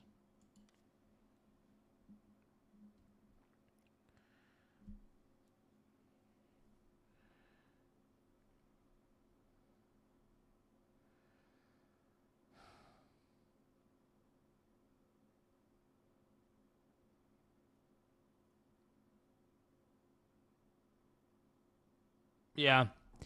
You know what? I have no sympathy for these people anymore. If you are doing any sort of drugs, abusing any sort of animal like that on the streets of LA, first off, you deserve an ass whooping. 2, you deserve... If you're doing that to animals, that's just... Oh, there's nothing more than I hate. Animal abusers piss me off to no end. Animal abusers are scum of the frickin' earth. You sick pieces of shit. You leave those animals alone, dude. It's disgusting. A great animal rescue organization system set up in LA. We have 4 rescues in our family from LA, and they're great people. They do a great job if people will just respond and get out there and rescue these dogs. I mean, it's a great thing to do. The other thing as mayor that I will do, back to enforcing laws, is we need to have a serious spay and neutering system going on around the whole city. We can stop these shelters from having all these dogs before they get there. But right now, again, it's culturally insensitive for Karen Bass to spay and neuter. It's the law. And I will actively be spay and neutering all of these dogs in the street so that we can stop the problem before it gets to these shelters. We need to stop it where it starts. You're serious? She's against spaying and neutering animals? It's culturally insensitive. Really? In these communities. Man, that is the first thing we did with our dogs. In fact, I don't think they let you adopt a dog unless you spay and neuter the dog, or at least pay for it and agree to do it. It's a law. Again, Karen Bass enforces none of the laws in the city of LA, except the one thing she did enforce after the Palisades fire. She made sure to have the LAPD give every type of ticket to fire victims trying to get back into their house. That's the only law I've seen her enforce, or parking tickets. So those are the 2 I apologize. She's enforced those laws. She made a quote recently. She said, "Well, honestly, before this, I had never heard of Spencer Pratt. But the thing I'm concerned about is that I feel he's exploiting the grief of people in the Palisades, and I think that's reprehensible." How is he exploiting the grief? He had to deal with it himself. He lost his home in those Palisade fires. How is he exploiting it? If anything, Karen Bass is exploiting him and everybody else. That's what I think. He's not exploiting anybody. He's revealing the monster that she is. And he's revealing the monsters that live in LA and what needs to be done about it. No more being soft on crime, brother. I love it. No more being soft on crime. He is about his own celebrity. Did she not know that your house burned down? Or my mom and dad, that I have my mom crying to me every day now for 16 months. My mom's broken her arm 3 times in her new rental because she doesn't know where to step.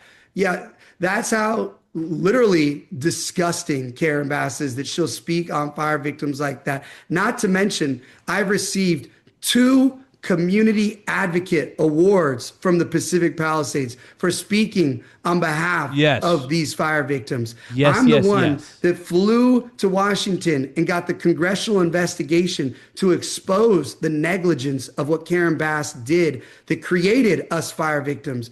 She is so insane. That statement. Dude, she's a monster. I think she's a monster. I think that she's a monster, dude. No, nobody likes Karen Bass. Nobody does. I mean, there are people, obviously, but they're basically fools. I believe that they're fools. If you think that Karen Bass is a good mayor, have fun with that. You get what you vote for. You get what you vote for. And if you want incompetency, you get Mayor Bass. If you want somebody who's trying to make a change in his city, Spencer Pratt's your guy. Spencer Pratt is absolutely your guy in this scenario. To me, I truly can't believe we're at that level where she tries to pretend that I'm not speaking on behalf of myself, my family, my friends, my actual neighbors. How dare she say that he's exploiting this? How dare she? He's angry at her, and he has every right to be. That burned alive across the street from my mom's house. It's psycho, this woman. And I can't wait for her to lose and just to be done with ever having a microphone the rest of her life. Yeah. I'm not even from California, and I'm done with her. She is a psycho. I agree, brother.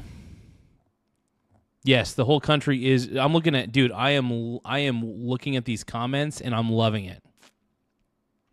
Some of the comments say Bass should be in jail for second-degree murder. The whole country is behind Spencer Pratt.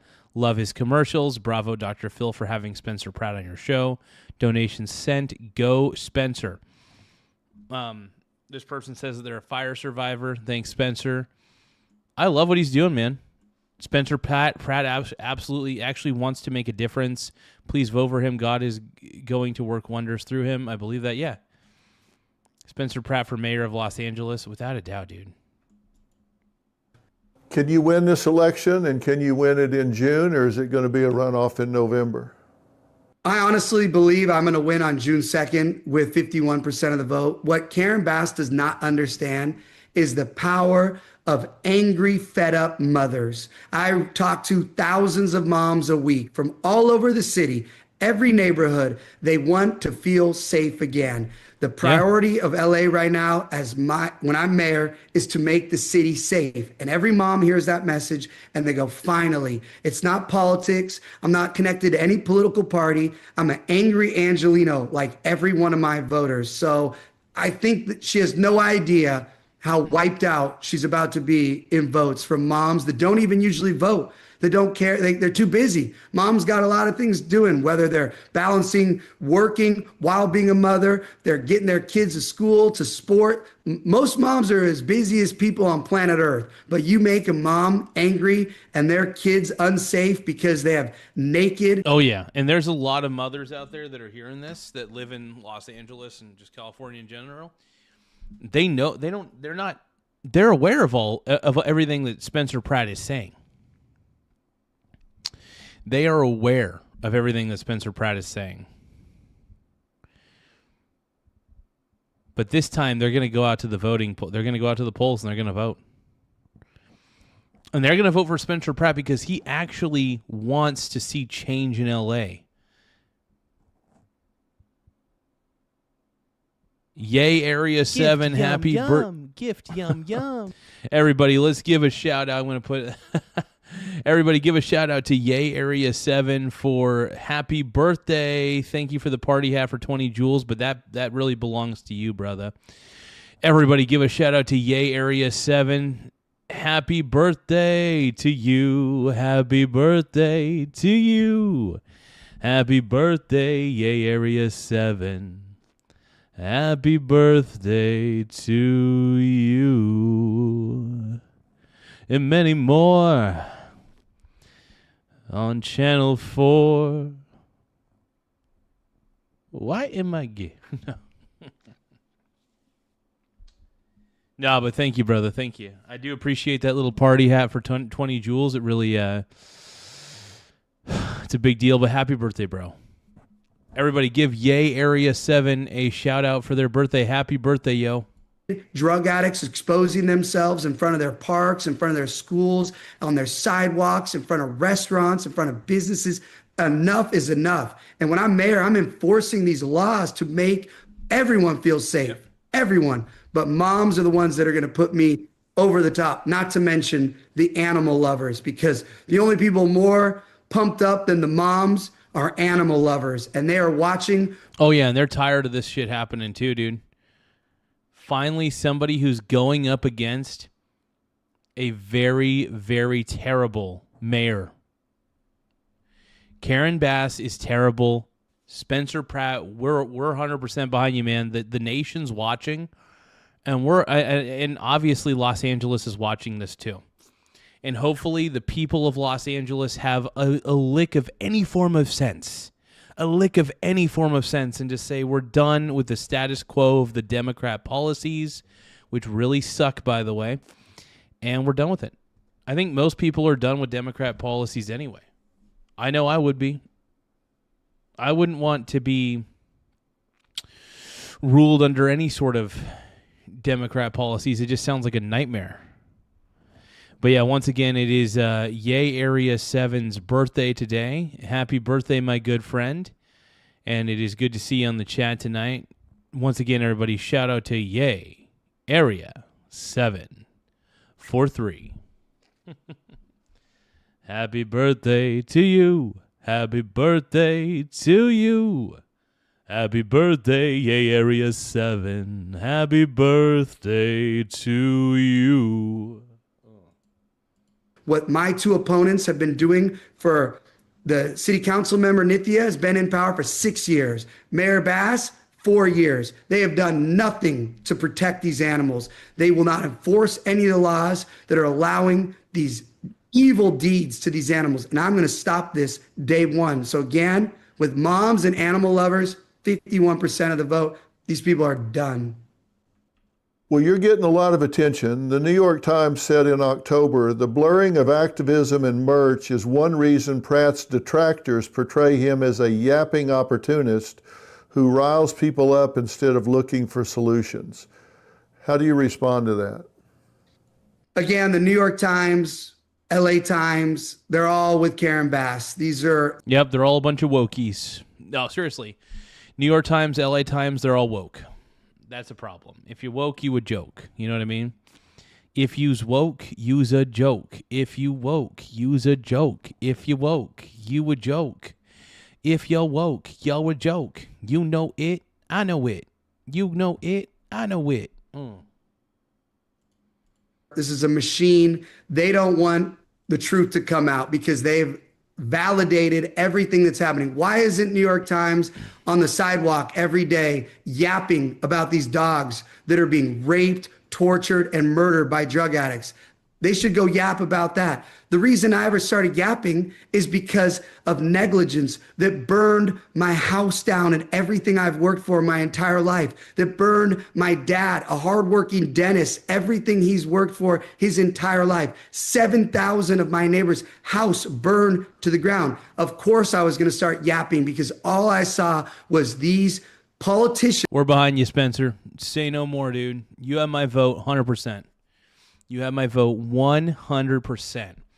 Screw the left.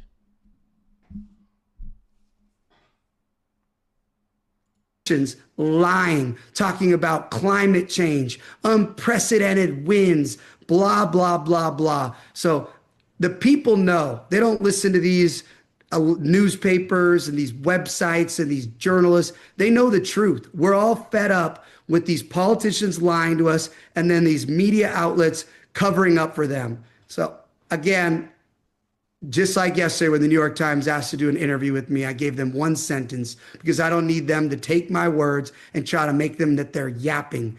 You know, the truth may sound like yapping, but it's the truth. Who should be? That's funny. The truth may sound like yapping, but it's the truth. Yeah. Because when you're telling the truth, you're trying to speak from the heart, right? And sometimes when you're speaking from the heart, sometimes the words don't always come out right. So you have to kind of, keep explaining what you're trying to say. I trust this man. He's got skin in the game. I trust this man not only because he has skin in the game, he is very transparent about everything he's saying. He is more authentic to me than Karen Bastul could ever be. Be most afraid if you are elected and sworn in as mayor of LA. Who are you coming after first? The NGOs, because that's where the billions of our tax dollars are laundered. And when we get that money Oh, yeah, dude, he's calling them out. He's calling out the NGOs. Heck yeah. Yes. back and I can put that into communities and kids and after school programs, the city is going to be glowing again. After that, the criminals, because I'm going to keep everyone safe again. That's my number one priority as mayor. When people talk about me 8 years after I'm mayor, they're going to say, wow, Spencer Pratt came in, the city was dangerous, it was horrible, and he came in and he made everyone safe again. And he believes he can win. Honestly, I believe he can win. I think Karen Bass is so incredibly unpopular in Los Angeles that, yeah, people are willing to vote for Spencer Pratt. I love it. I want to vote for him. I wish I could. I could only vote for him in spirit. I can only vote for him in spirit. And that will be my fight every single day to make all the communities in LA feel safe. So if you're a criminal and you're breaking the law, I keep telling everybody, you better start packing up and find a new neighborhood or a new city because LA is going to be. Dude, get him Spencer Pratt, bro. Get him Spencer Pratt. You know what would be really cool is if Chris Pratt gave his endorsement to Spencer Pratt. That's what I want to see. Hey, Chris Pratt, give your endorsement to Spencer Pratt. I would love to see that. Safe, and we're not tolerating any crimes, period. The street, you can't just be graffitiing the LAPD headquarters right in front. That's true. You could go spray paint all day long with no problem. That's over. We're done with that. How do you feel about the illegal immigrants that are on the tax rolls in Los Angeles and absorbing resources there? So that is unacceptable. That is unacceptable, dude. There's plenty of people who still need those resources that are actual citizens. So very unacceptable.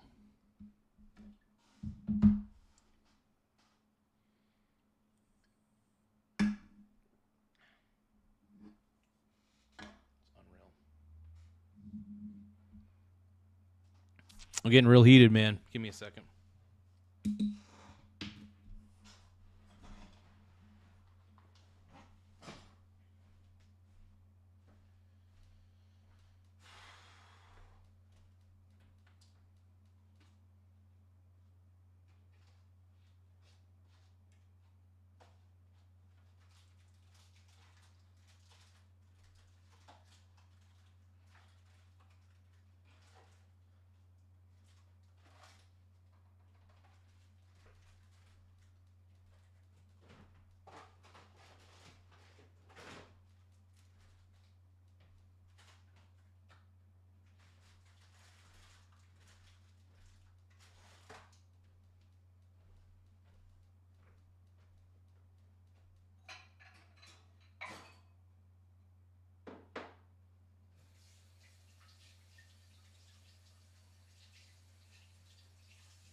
Oh, yeah.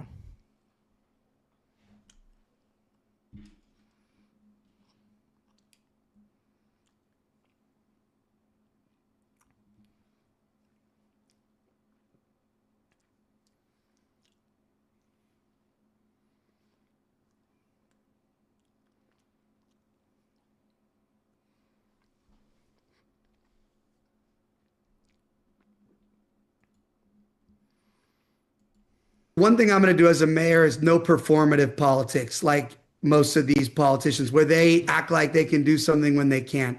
With the state sanctuary state laws, I can do absolutely nothing with ICE. But my priority enforcing laws and getting criminals. Oh, My man, Michael Donaldson, bro.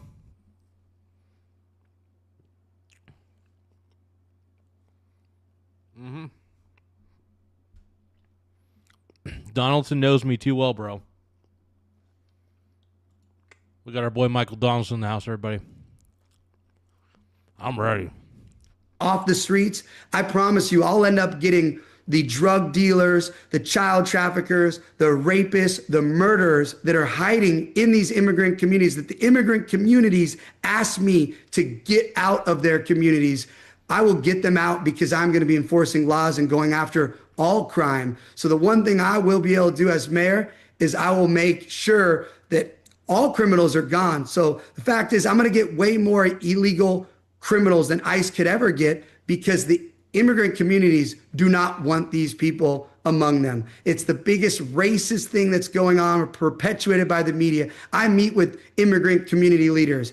They hate that they know of all these terrifying criminals around their kids in their communities that are hiding behind these sanctuary protections. But I won't be able to, That is wild. I'm not working with ICE. I'm not going to need to. I'm going to be getting so much crime out of LA that I'll probably get an award, like a presidential award or something for the most crime ever removed, because that's all I care about is making moms in all communities safe. Do you think those of us that pay taxes in Los Angeles have any idea, just the general population in LA have? Spencer Pratt is the hero we didn't know we needed. I love it. He's got my vote, dude. He's got my vote, dude. Absolutely. Thank you, brother. I don't even live in LA, and I wish I could vote for you, man. I wish I could. Any idea how much money is being squandered? I do. I think that's why so many people are leaving. 50,000 people left LA. 50,000 people left LA? I mean, I know there's a lot of people in LA, but dude, 50,000? Whoo. The population's deteriorating. Year, I think if, God forbid, I were to lose, anybody that's paying taxes will be. So I have a theory. My theory is this. A lot of these elites who are like billionaires and maybe decamillionaires potentially, this is a thought. Is it possible that they could be intentionally trying to ruin LA? Ruin it so much that people just want to move away? And then the only people who can live there are basically decamillionaires and billionaires? That's a possibility. That's a huge possibility, by the way. So we'll see. But yeah, I think that could be a very well truth.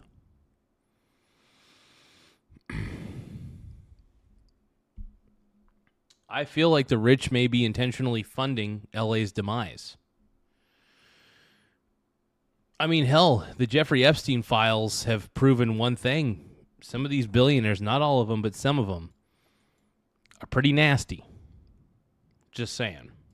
Gone within 4 years, especially what's happening in the state with another level of taxes. But nobody wants to pay all these taxes to feel like the fire departments can't show up, Your house is going to burn down. The cops aren't going to show up in a home invasion. They're not going to come and get anybody that's naked in front of your kids, smoking drugs.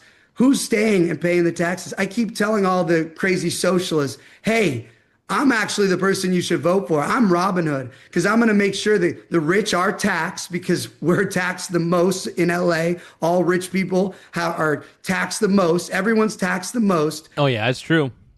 That's true.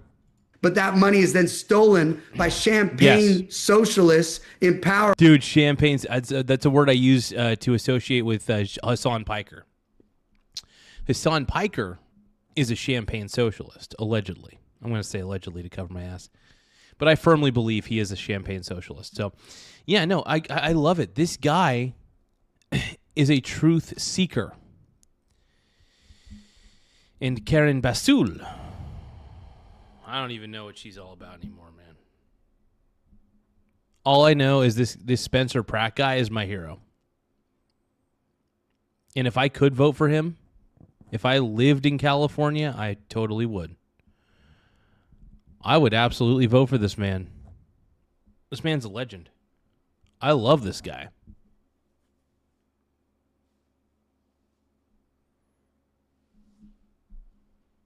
Or with the DSA, and they're put through systems and given to other rich people through these NGOs.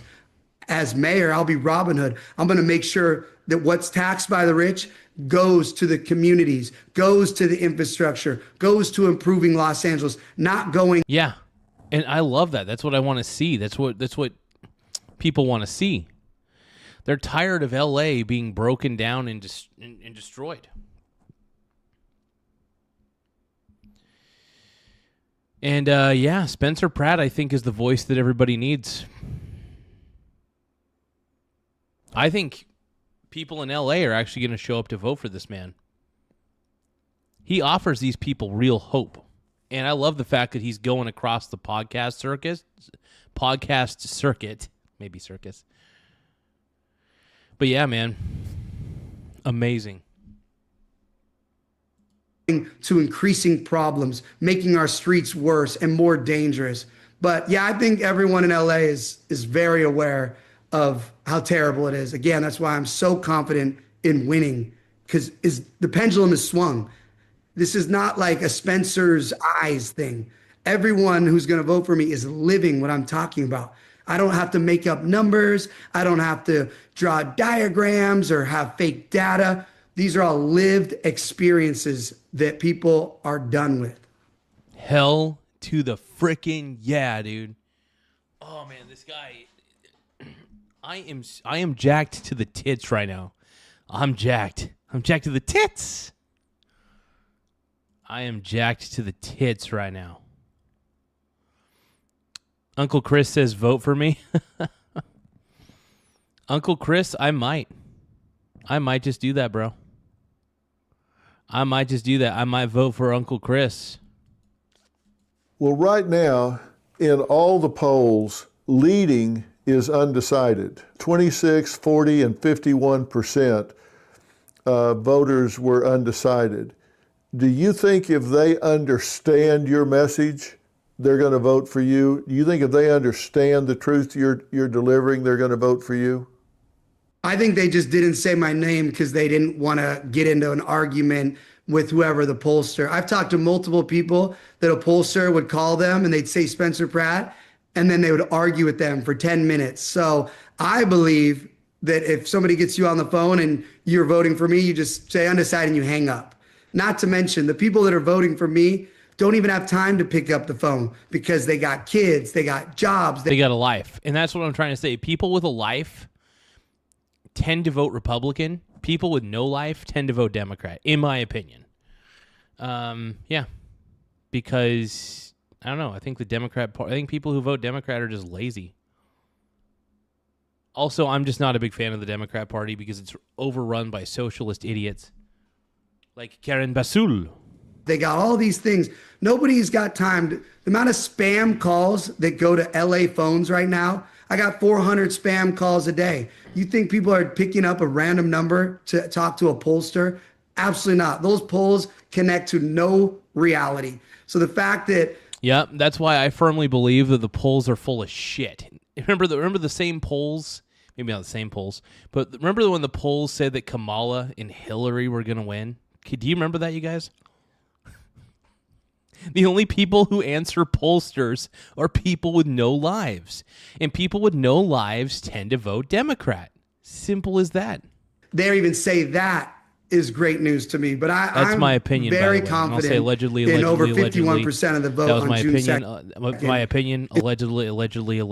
My opinion, allegedly, just to cover my ass.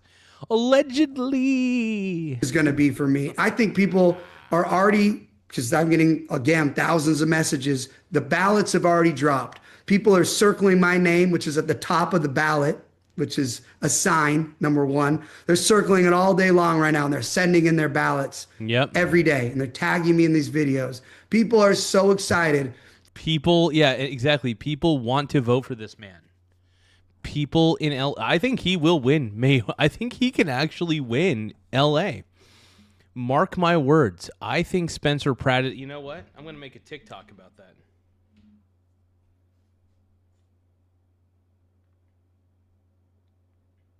I don't know why more people won't do this.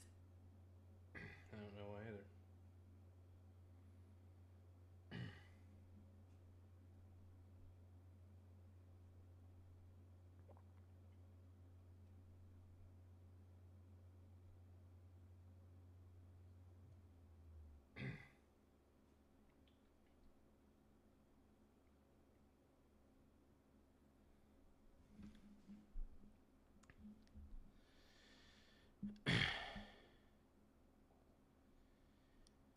All right, everybody, this is it. I'm live streaming on YouTube, but I'm making a short video for TikTok. Now, Spencer Pratt, I think he's going to win. I think Spencer Pratt is going to be the mayor of L.A. This is L.A. All I want to do is drink a little. No, Spencer Pratt's winning L.A. Straight up. I believe that. I'm throwing it out there into the ether. Who knows? Maybe it'll happen. Maybe it won't. Spencer Pratt, bro. You're the man, bro. You're the man. Dude, if I lived in L.A., I would vote for you in a New York minute. I love you, bro. Seriously. L.A. has been so mismanaged in so many ways. This guy lost his home due to the L.A. fires, and he's tired of the negligence and the incompetence in L.A.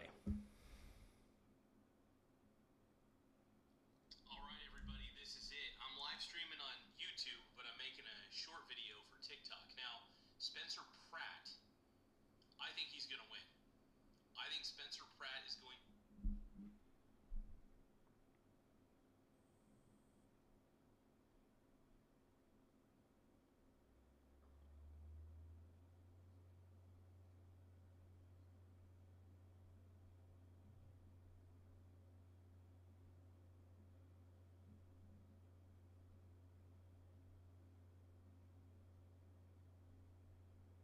Give me just a second, you guys.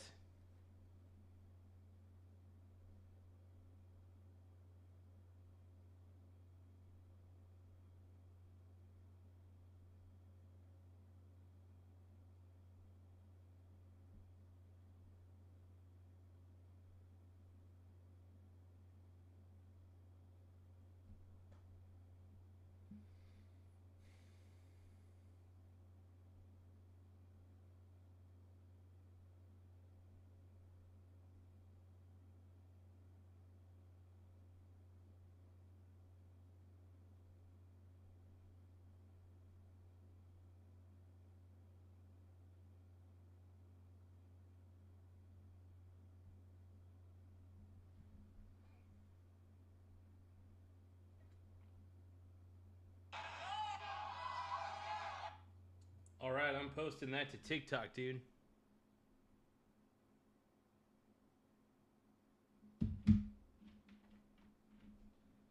All right.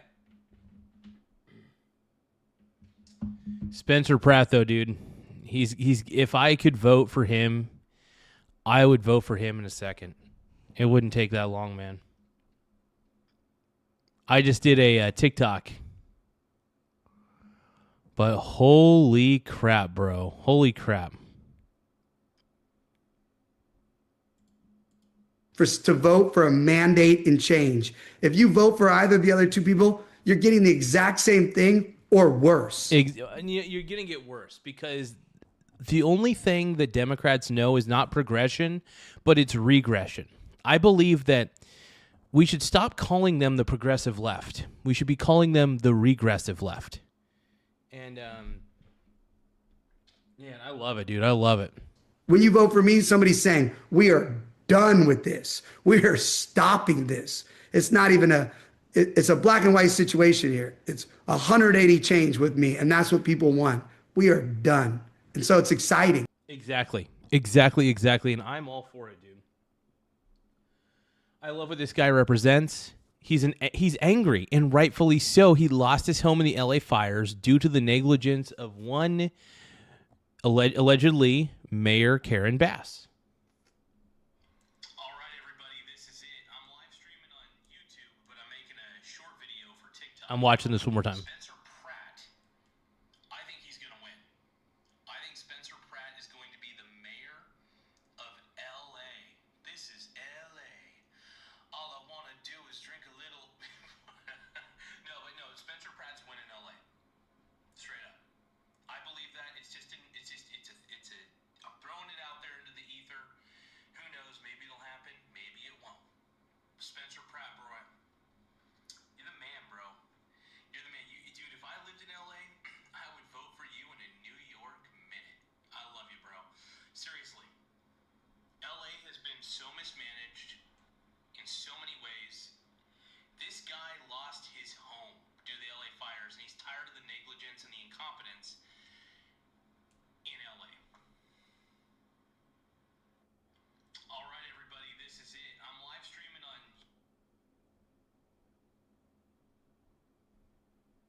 There we go. I wanted to put that out there on the ether. I just uploaded that to TikToks. Well, I'm going to give you the last word. What do you want to leave people with if they're contemplating this and there's so much frustration in Los Angeles right now? What do you want to leave them with as a final thought? The final thought is they can call me whatever they want, a reality star, which I haven't been a reality star in 20 years. I've actually been a small business owner on doing e-commerce. I'm a father of a 3-year-old and an 8-year-old and a husband now of almost 20 years. What a stud, And I'm dude. fighting so that my kids can grow up in a beautiful, safe LA.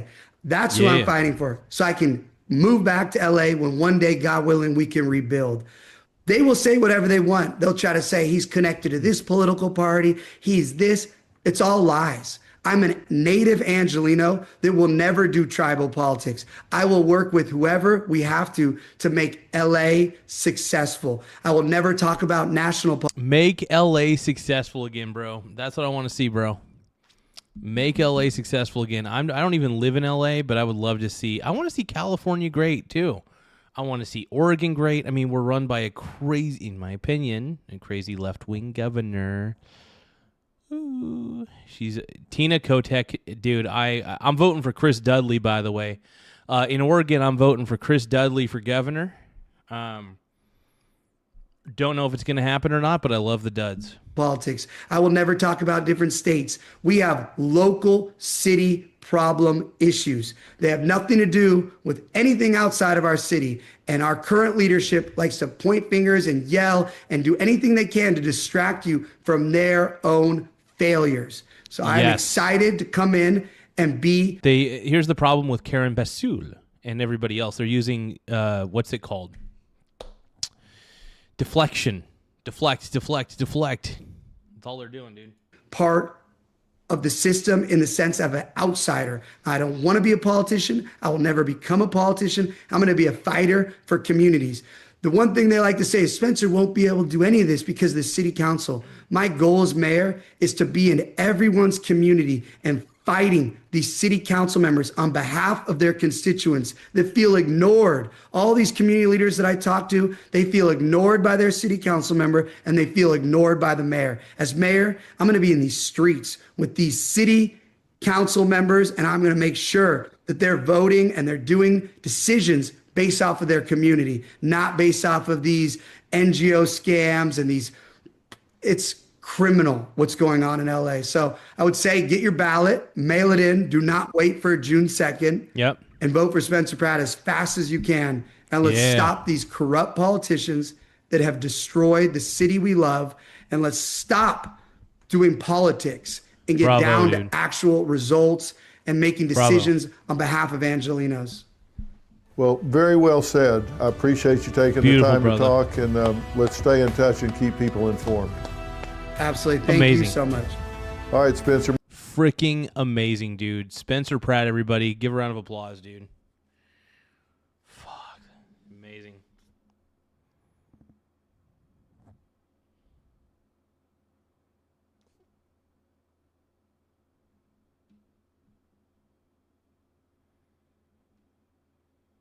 Oh, it looks like LeBron got swept. Did he ride the broom? OKC won it, it looks like. Hold on.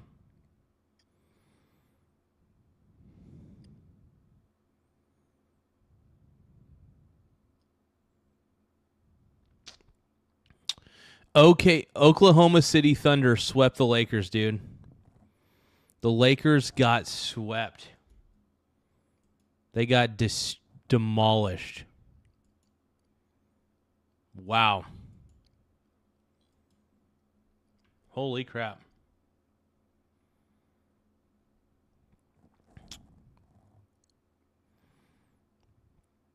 Let's see what we got here.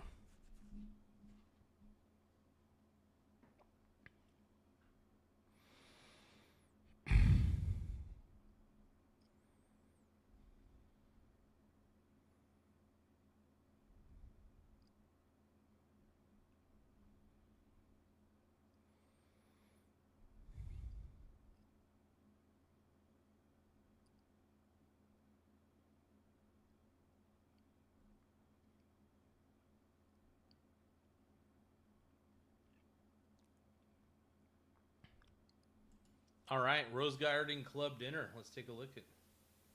Ladies and gentlemen, the President of the United States, Donald J. Trump. And I'm proud to be an American, or at least I know. I can't play that song as a copyright, so hold on. But I want to welcome you to the Rose Garden. You know, this is a whole new thing. This used to be grass. And took a little heat from my wife. She said, darling, what did you do with my grass? I said, people got tired of standing in mud. You know, the White House, you don't realize this, it's built on a wetland. So when it didn't have to rain. The grass was always soaking wet. If you had a news conference, the reporters who are back there, I think, the reporters, they walk out with their shoes. The female reporters in particular, they weren't thrilled. But I said, we're going to get a gorgeous stone, which we did. And we're going to put this up here. I don't know if you got to see it. It's just completed with the granite, the black granite. Hell yeah, Mr. granite. Secretary, right? You saw it. You gave it your approval. Do we have a good news secretary? Would you please stand up, Mark Wayne? We have a great secretary. Dude, Trump is just improving everything one step at a time. People don't see that, obviously, because people just love to complain about Trump and say he's the worst guy in the world. But whatever. He makes things happen, man. Trump makes things happen, bro. Some of you guys may not see it, and that's fine, but you know, he makes things happen, bro. He makes things work.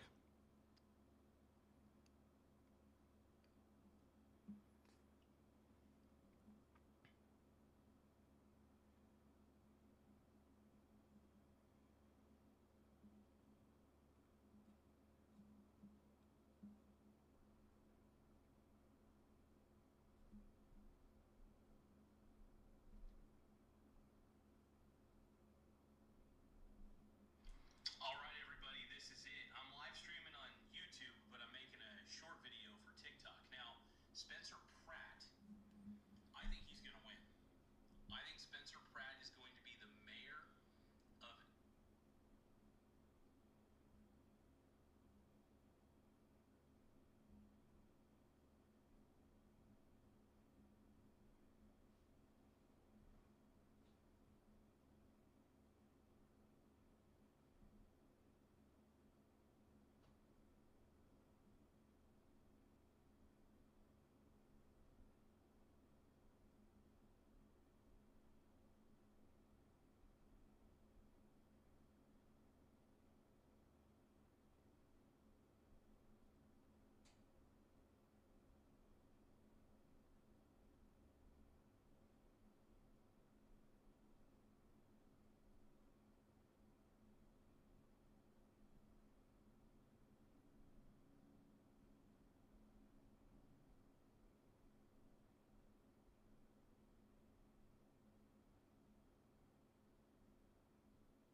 I got new followers on TikTok from that one.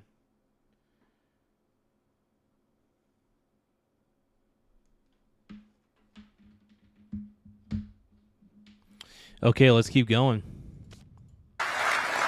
He's a great wrestler, by the way. You know, he's a championship wrestler. You don't want to fight him, but you don't know. Some of these guys might be able to take you, but probably not. I would be very disappointed in you if that happened. But we're honored to be joined by Vice President J.D. Vance. Where's J.D.? J.D. doing a terrific job. Thank you, J.D.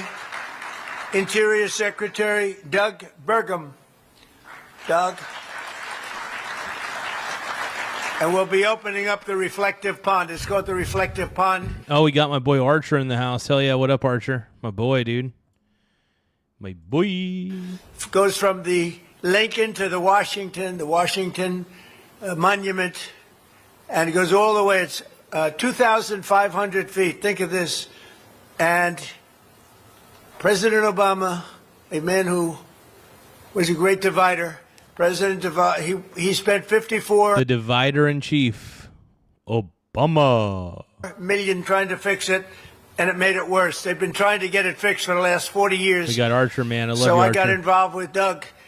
They were going to spend, think of this, 350 to 400 million. You have to understand, it's longer than the tallest building in the world, playing sideways. It's 2 Empire State Buildings, and it's almost 200 feet wide. It's a lot. It's a big area. It was going to take 4 years, and it was going to cost 350 to 400 million. I said, I think we can do it for less. So I called people that do swimming pools, and I said, go take a look at it. They were going to take stone out. They were going to put new stone in. It would have taken forever. It would have taken 3 or 4 years. That's before overruns and over cost. So they were for, think of this, 350 million without cost overruns and 4 years versus $3 million, and it'll be finished this week. Like, think of that. And somebody said, and by the way, a very sophisticated job. They ground the stone, they ground everything, they sealed it, they did a lot. They had to have a good base. And because I read in the New York Times, we just gave it a little paint job. This is not paint. This is highly sophisticated stuff. Yeah. But I said, get me the heavy duty industrialized, and it's thick. It's amazing, actually amazing stuff. It'll be good for 50 years probably. So somebody said, well, it's not the same job. No, it's better. It's going to be beautiful. And I think we'll have it open, Doug, next week sometime, next week, week after. So this would have been under construction for 4 years, cost all of that money. It would have been over $400 million with cost overruns, which of course are a normal cost of building if you don't know what the hell you're doing. And we did it for a couple of $1 million, and we did it in 1 week. I said 1 week. That's not including the preparation, which was 2 weeks alone, because it was so filthy dirty. We were getting complaints from people for years. It's been dirty and disgusting and rotting garbage in it. Terrible. We took away 16 loads of garbage out of that only 2 feet deep pool. So I just want to mention, because Doug has been great, and he went with me 100%. So we put this magnificent coating. It's almost complete. Not a paint job. New York Times, fake New York Times. I call it the failing New York Times. They're losing subscribers. They're losing subscribers so badly they don't know what the hell to do. Oh, yeah, the New York Times blows, dude. Terrible publication, bro. Terrible publication. If you want, in my opinion, if you want to get actively stupider, you just read the New York Times. Just read that millennial Gen Z slop. I think there was a point in time when the New York Times was actually good, but it's basically millennial Gen Z slop. Crazy, man. Crazy. But they said we did a paint job. We didn't do a paint job. The place would leak, and we're going to have it totally sealed. It's basically, if you think of a swimming pool, a heavy swimming pool coating, and the pool person said, sir, we're going industrial. What is industrial? It's a heavy duty. It can handle anything. Hell yeah. And it's going to be beautiful, beautiful color. I picked American flag. See the blue? I picked American flag. It was called American Flag Blue. I couldn't make up my mind I had a hard time. Oh, dude, American flag blue. That is tight. Now that's tight, dude. That's tight. I was having a very hard time. And here the colors are, sir. There were like 70 colors. Having a hard I said, time. couldn't you give me 3? 70's a lot. They had every color you could imagine. And they called them, and I looked and looked. I said, what is this? Sir, that's American flag blue. I said, I'll take that one. And That's awesome. That's a good color, dude. I think it's going to be beautiful. And you're going to see something. So this is 1922 it was built, and it was broken for most of the time. And you are now with Doug and myself. And So I think the reason that a lot of leftists hate Trump so much is because he's actually authentic. Like, he says whatever the hell's on his mind, and he actually means it, and he's not actually being passive-aggressive. He's just being a dick. I would rather talk to a dick than a passive-aggressive person any day, because passive-aggressive people will stab you in the back in a second. Trump will just be like, yeah, fuck you. I'm like, okay. I would accept that. But you know what I mean? Like, it's just like, I think the problem is most leftists are passive-aggressive people, and they tend to hate authentic people like Trump. They hate him. Don't know why. Oh, I do know why, because they don't know what authenticity looks like. And when they see authenticity, they get angry because they'd rather be lied to, and they'd rather have everything in their world fake. great Because they can't embrace reality. staff you have, and the people that did it. And by the way, these people did not work for The only people who fill out approval polls, by the way, are typically Democrats with no life. Just saying. me. They Allegedly. said they worked for me. They didn't work for me. They come from a different part of the country, but they were good. The people that worked for me recommended it, and they recommend we do it this way. But I recommended it to them because I'm very good at construction. So we saved at least, think of it, I saved $349 million, and I saved 4 years of construction. And the New York Times said I didn't bid it. I didn't bid it. It's unbelievable. It's unbelievable, but I had nothing to do. I blame Doug. They gave it out. I didn't even give it out. So the other people we have, and we have some of the greatest people on earth here tonight, Homeland Security. The Homeland Security team has been unbelievable, I have to tell you. And I came up with an idea that I thought was brilliant. I think all my ideas are brilliant, actually. But this one I knew I was brilliant. Then I got a call from Tom Homan. He wasn't thrilled. Where's Tom? Is he here? I love Tom Homan. He said, I'm the greatest president in history. I said, Tom, you can't do better than that? Thank you, Tom. So I get a call from Tom Homan. He didn't like it, but everyone else liked it. I wanted to change the name of ICE, which is a tough name, you know, to NICE. So that when the fake news reports, they said it was a nice day with NICE. We spent a beautiful day with NICE. I said, you will screw That would be so funny. Actually, if they rename ICE to NICE, I'm totally down with it, dude. Nice, nice baby. Dun, dun, dun, dun, dun. Vanilla, nice, nice baby. Dun, dun. them up so badly they won't know what to do. But they said the people that worked there didn't like the name as much. I love the name. Hello, Janine. How are you doing? I love Janine. One of the greats of all time, in my opinion. I lived in New York when she was the toughest Is that Judge Janine? DA. Toughest fair DA. We had some tough ones, but they were crooked DAs, like sort of, I would say, like a dirty cop, like Comey was a dirty cop, you know, and others were dirty cops. She was a clean cop, but she was tough and fair. So we have Secretary of Homeland Security, Mark Wayne. So stand up again, Mark Wayne. You love standing up. We have a man who's doing a great job, I'll tell you. I knew it because he kept me out of jail for years. Acting Attorney General Todd Blanche. He kept me out of jail. They would indict me left and right. The crooked Democrats, you know. Yep. Lawfare, baby. That's what they were doing, dude. That's what them Dems were doing. Allegedly. I'm just going to say allegedly to cover my ass. But yeah, lawfare, basically. Lawfare. It's amazing. They impeach me, they indict me, and then when I get in office, if I say something like, well, maybe that should be looked into. Weaponization. I go through court cases. I win them, but because they were fake indictments. But when I even mention, like, I said the other day that some of that stuff should be looked into. They said, weaponization. He's a terrible human good being. Lord. Weaponization, Yeah. right, Cash? They blame me for weaponization. The Democrats piss me off, man. Democrats are just so freaking repugnant, just disgusting. Democrats piss me off, dude. So freaking annoying, dude. Trump's the man, though, dude. Trump's the man, dude. He's changing things. He's only been in office for roughly a year, and yet he's making changes left and right. What are you going to do about it?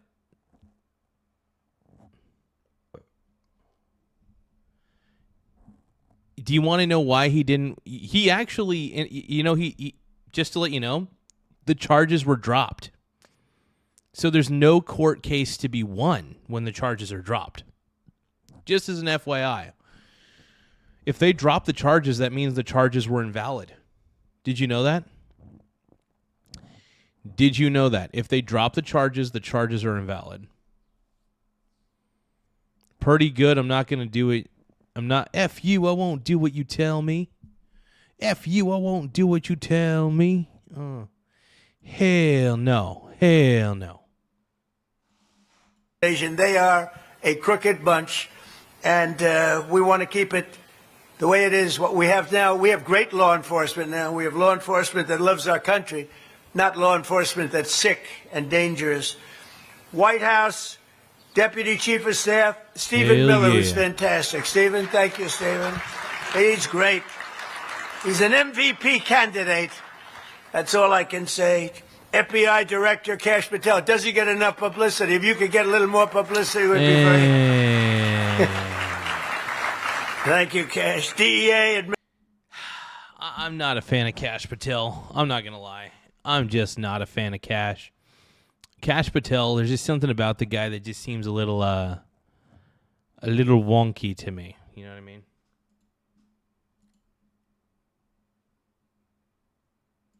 I don't trust Kash Patel, man.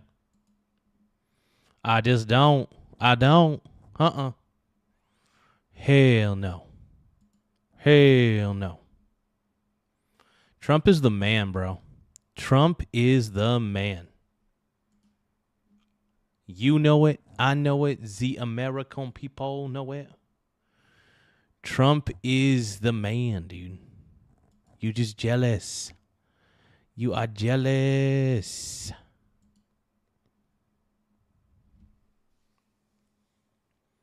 Trump's the GOAT, bro. Kash Patel, dude. Come on, man. Nobody really likes Kash Patel. Or at least I hope not. Administrator Terry Cole. Oh, what a job Terry's doing. What a job Terry's doing. So Terry, you know, with all of them, Cash and Janine and everybody, GOAT, we took Washington, D.C., which was a very, very dangerous place. Horrible. It was dangerous to it for 4 years under the Biden administration, Sleepy Joe. And we took it from a really dangerous, horrible situation into one of the safest cities anywhere in our country in a period of really a few months, and now it's just continued. And we have crime down by 90% in Washington, D.C., and I want to thank the National Guard. I want to thank our park police. I want to thank Doug Burgum. I want to thank Cash and Janine. I got to thank Janine. If I didn't thank Janine, I'd be in very big trouble. But you did a great job, everybody. We're proud of you. Look, the fake news just showed up. They missed the best part. I want to thank also a friend of mine, Secret Service Director Sean Curran. I see you back there, Sean. Thank you very much. And I thought you did a great job 2 weeks ago. You know why? Because I'm here, okay? Trump's the GOAT, dude. Whether you want to admit it or not, Trump is the GOAT. Yeah. Yeah, dude, the Trump gravy train is just beginning. You know it's still going, dude. The Trump gravy train is still rolling. You know what time it is. Come on, man. We consider being here a success.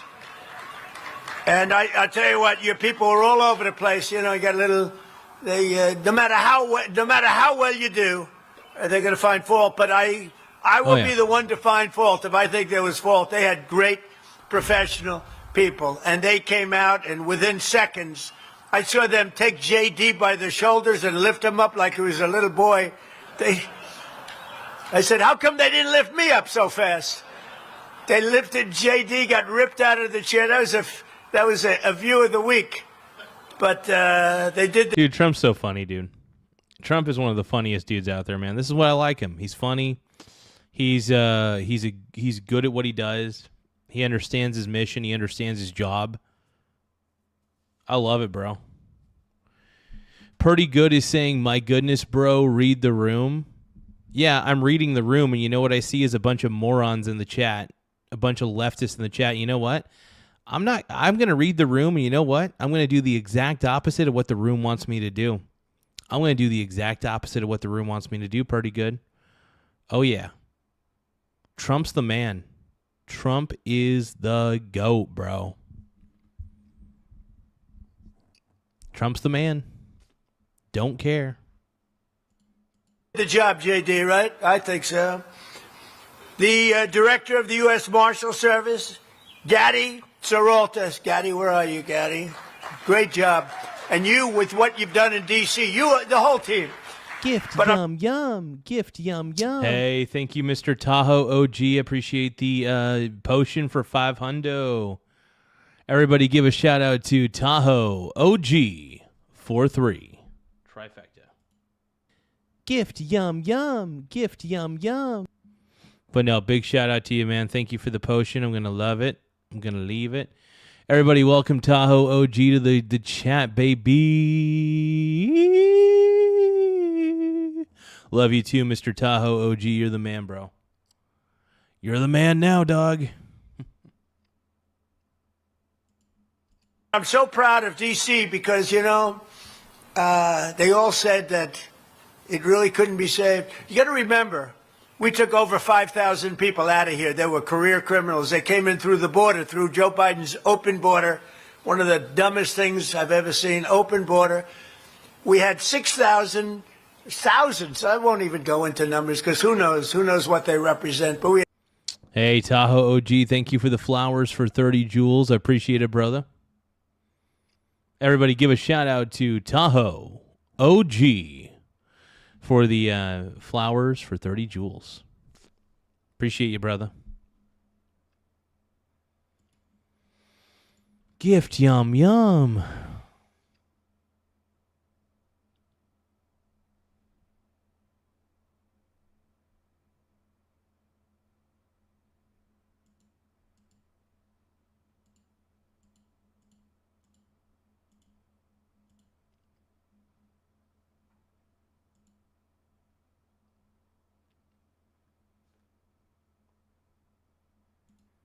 But yeah, no, thank you so much for that. I appreciate it, man.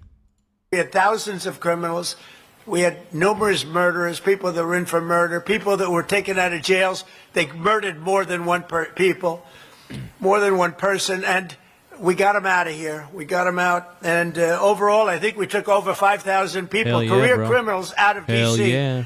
And one stat that's Trump really good, daddy, dude. Trump's that daddy. 2% of the people create 92% of the crime. Gift, And I love that yum. stat because we can solve that problem. Hey, thank you, Tahoe OG, for the clutch for 30 jewels. Thank you, big time, Brony. I appreciate you, man. Appreciate you, bro. Let's see. Yep, we'll do send a gift. I think send a gift is just better.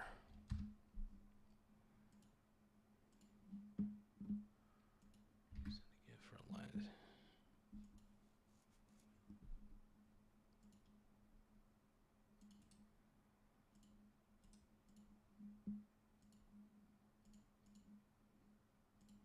Problem. We get rid of 2% and you get rid of your crime. And that's essentially what we did. We took a large number of people, but not incredibly large. We got them out, and now we have a safe place. And, you know, people that work in the White House, whenever I'm out, have people come up to me. Gift yum. Hey, thank you, GGE. Thank you, Tahoe OG, for the GG. EZ for 20 jewels. I appreciate it, my brony bro, dude. Dude, this is some brony bro action, dude. I like it. The Brones, dude. The Bronies. The Bronies. I don't want to wait for our lives to be over. Actually, you know what? The fire. You can only take what you can carry. Your pulse. It's the only thing I can remember. Not break, you don't. I was always set to self-destruct, though. The fire. Cracks and barks like primal music.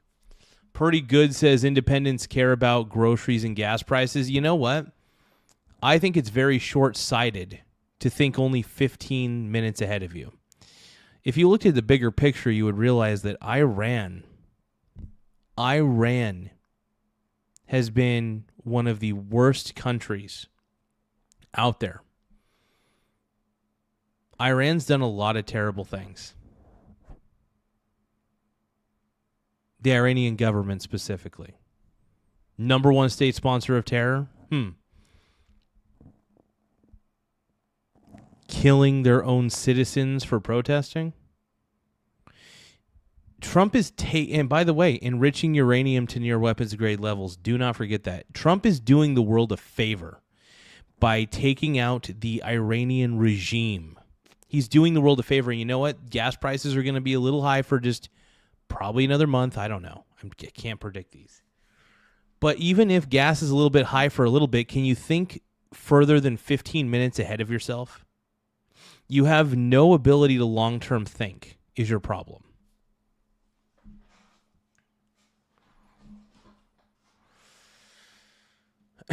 Wait, how did you know that I closed that profile? Pretty good. How the hell did you know that I closed that profile? How did you know, bro? How did you know? How did you know, bro? How did you know? How did you know, bro? I don't understand, bro. And they say, thank you, sir. I almost know what they mean. I am curious, though. So President Trump hosts the 2026 National Football Champions.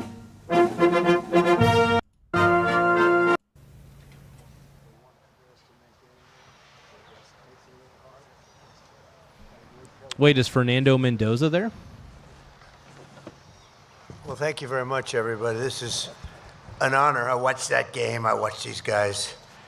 They can play. And they were a little underestimated. But I just said, but not anymore. They're not underestimated anymore. They were incredible talents. So today it's my great honor to welcome the 2025 college football national champions, the Indiana University Hoosiers. The Secretary of the Interior, Doug Burgum. Doug, great secretary. Wait a minute, was Fernando Mendoza?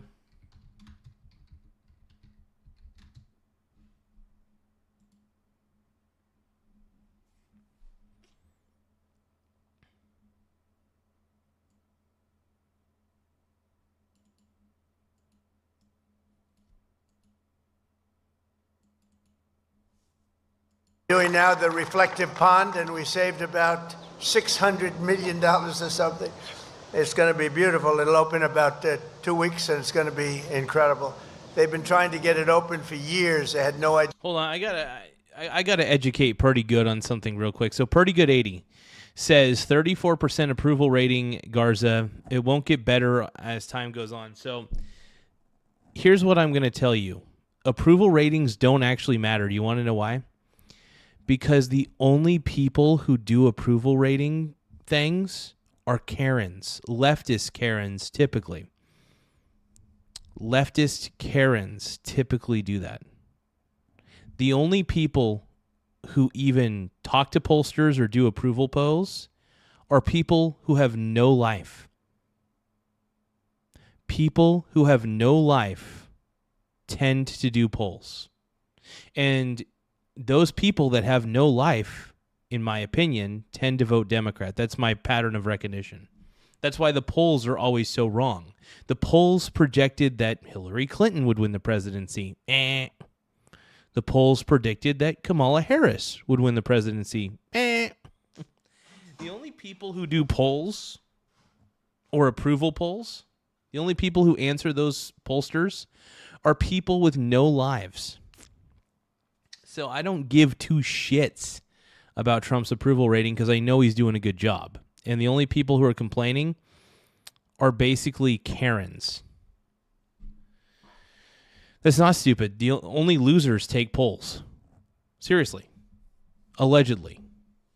I'm not saying you shouldn't take a poll if you got some time. If you got time, sure, take a poll. But chances are, people who have a life are not taking a poll. They're going to ignore that phone call. They're going to think it's spam anyway. And by the way, the only people who are dumb enough to answer an unknown number half the time these days are stupid people or people who want to troll the other person on the other line. So, idea what they were doing, but we know how to do it, Doug. And it took us 2 weeks versus the projected 4 years. People would not understand it, but you've done a fantastic job. Hey, thank you guys for encouraging the likes and subscribes, though. I really do appreciate it. It does help the channel.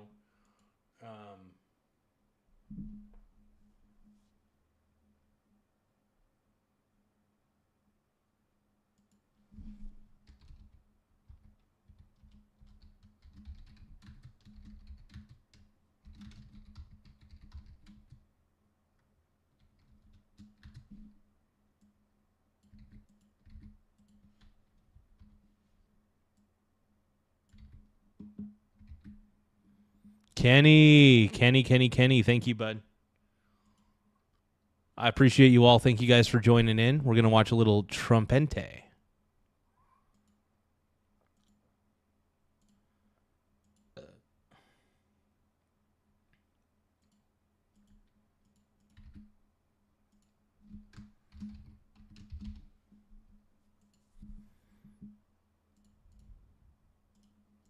Secretary of Agriculture, Brooke Rollins. Brooke, thank you.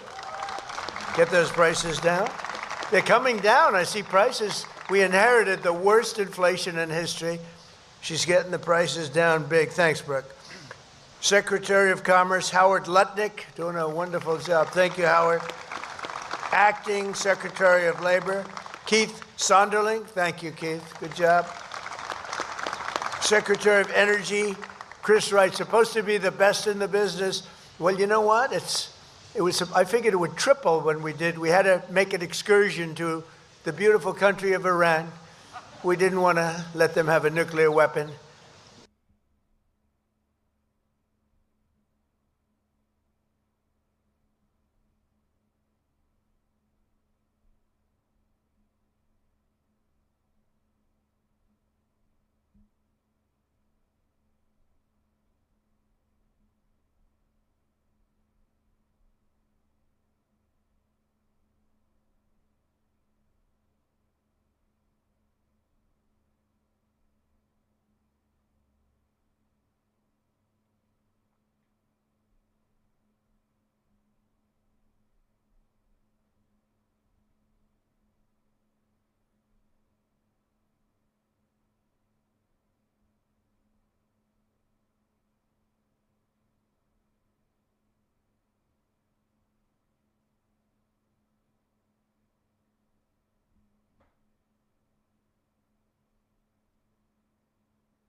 Hey, we actually got more people following me on the TikToks. We got people following me on the TikToks, man. And we made the right decision, and we've got it pretty good, and those prices are going to come crashing down as soon as that's over. And we're taking care of, we got to take care of business. Great job. You're doing a great job. Thank you, Chris. HUD Secretary Scott Turner, former NFL player, by the way. A great guy. U.S. Trade Representative Jamieson Greer, one of the most important men anywhere in the world. We need more tariffs, Jamieson. We need more tariffs. and SBA administrator, who's fantastic, Kelly Loeffler. Thank you, Kelly. And I see Kevin over there. I don't know if they have your name now, Jeff. Will you stand up? You were so good on television over the weekend. Thank you. Kevin Hassett. Thank you, Kevin. Thanks also to Senators Todd Young. Where's Todd? Thank you. Thank you, Todd. You have a great group of people. What a group. This is a big day for Todd and Jim Banks. Jim, stand up. Where are you? Senator Banks, my friend for a long time. And Representatives Marlon Stutzman, Jim Baird, Rudy Yakim, Aaron Houchin, and Nick Begich. Thank you all. Warriors. We also have Mark Messmer. It's so cool that they're doing this at the White House, man. This is amazing. This is like truly freaking cool, dude.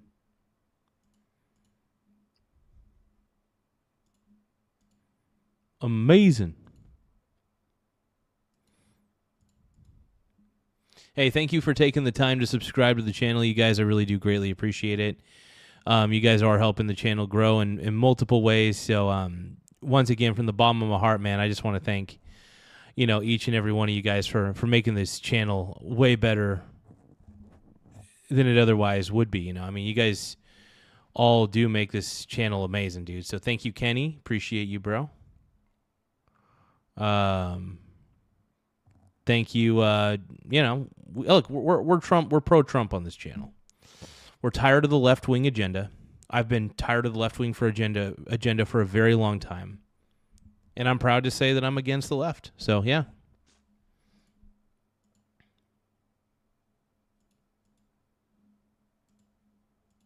Jefferson, Shreve, and Victoria Spartz. Hi, Victoria. Victoria Spartz. She's been very good. On occasion, she gets a little bit bad, a little nasty. But she is good, and she's smart, and she's always with us, right? Thank you, Victoria. Appreciate it. Also with us is Speaker of the Indiana House, Todd Hudson. Thank you, Todd. Thank you, Todd. You guys have been great. Indiana Senate Majority Floor Leader, Chris Garton. These are all people that were with me, right, Chris? We don't have any of those insurgents, do we? We had a big, they don't know what I'm talking about behind me because they're into football, but we had a little insurgency in Indiana that didn't last very long. We had, what a great group of people we have.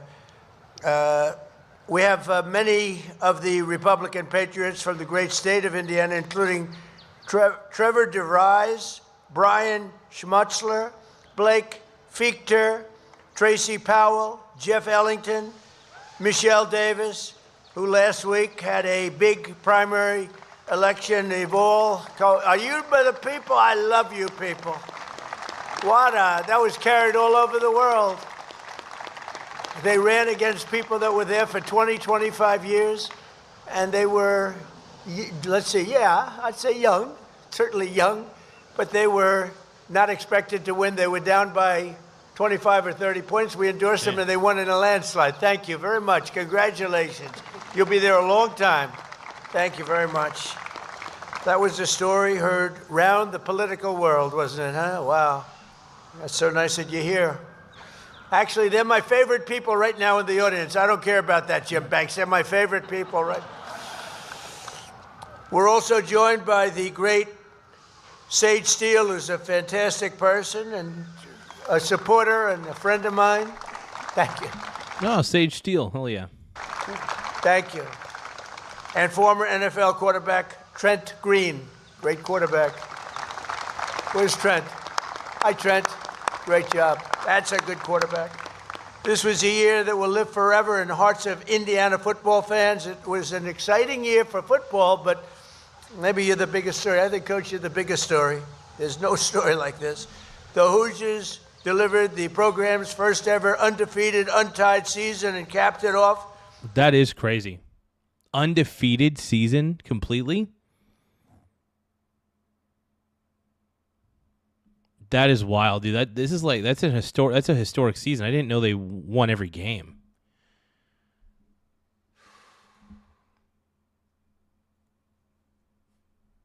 Wild. with their first ever national title. I think that's amazing to pull that off, dude. It's amazing to pull that off, especially in today's college football landscape, you know. Especially in today's college football landscape, man. Bill is asking, do I need a moderator? Ah, man, I don't think so.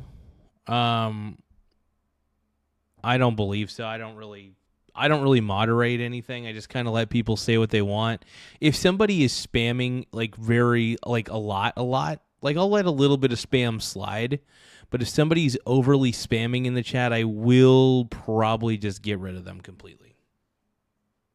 Usually what I would do. But no, I appreciate it. We just don't have any moderators technically. Nightbot is technically listed as a moderator, but only because I want to be able to post certain messages on here. That's typically how I do it.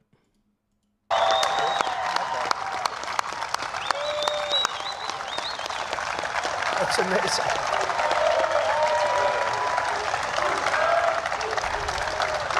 Good job, fellas. There's a lot of muscle out there.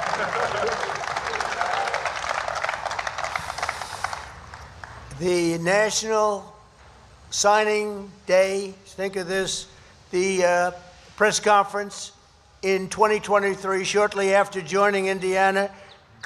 Who's Kurt? Kurt Signetti. Where is Kurt Signetti? Right here. Huh? Oh. Come here. Come here. Kurt Signetti has turned out to be, I think he's the coach of the last decade because he took a team. Nobody knew him, nobody knew the team, and he ended up taking this team all the way. People were betting against you all the way, Kurt. He took over in 2023 following a really bleak 3-9 season and immediately set a tone that few people have seen, I think, in the history of college football. At the National Signing Day press conference in 2023, shortly after joining Indiana, Kurt was asked how he communicates his vision to recruits. And he said, it's pretty simple. I win. I just know how to win. That's a very cocky guy. I don't like it. People like that. I just know how to win, dude. I like it. I like to win. Got more points than a box of pins. Yeah. I dig it, dude. This guy. Just 2 years later, he brought home the national championship. So, you know, when you do that stuff, you have to be able to produce when you act that way. Muhammad Ali used to get up there and, you know, over the years, I've seen people that did it better than Muhammad Ali. The problem is they couldn't fight properly. They lost. You can't do that and lose, right? But very special coach, I'll tell you that. I just got to know him a little bit backstage, and he's a winner. Every player in this team shared their coach's winning mindset, and they executed with unbelievable skill. They're skilled people. This season was also historic because starting quarterback Fernando Mendoza, now the reason he's not here, he was so nice he called, because he has actually, JD,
Okay, I'm a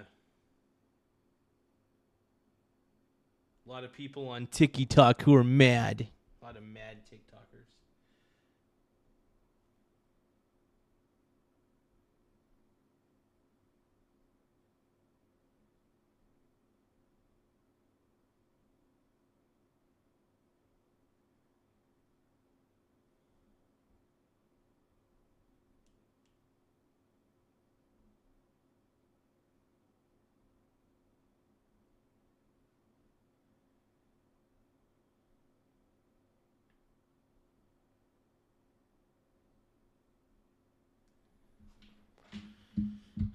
All right, let's keep going. He's a big fan of ours.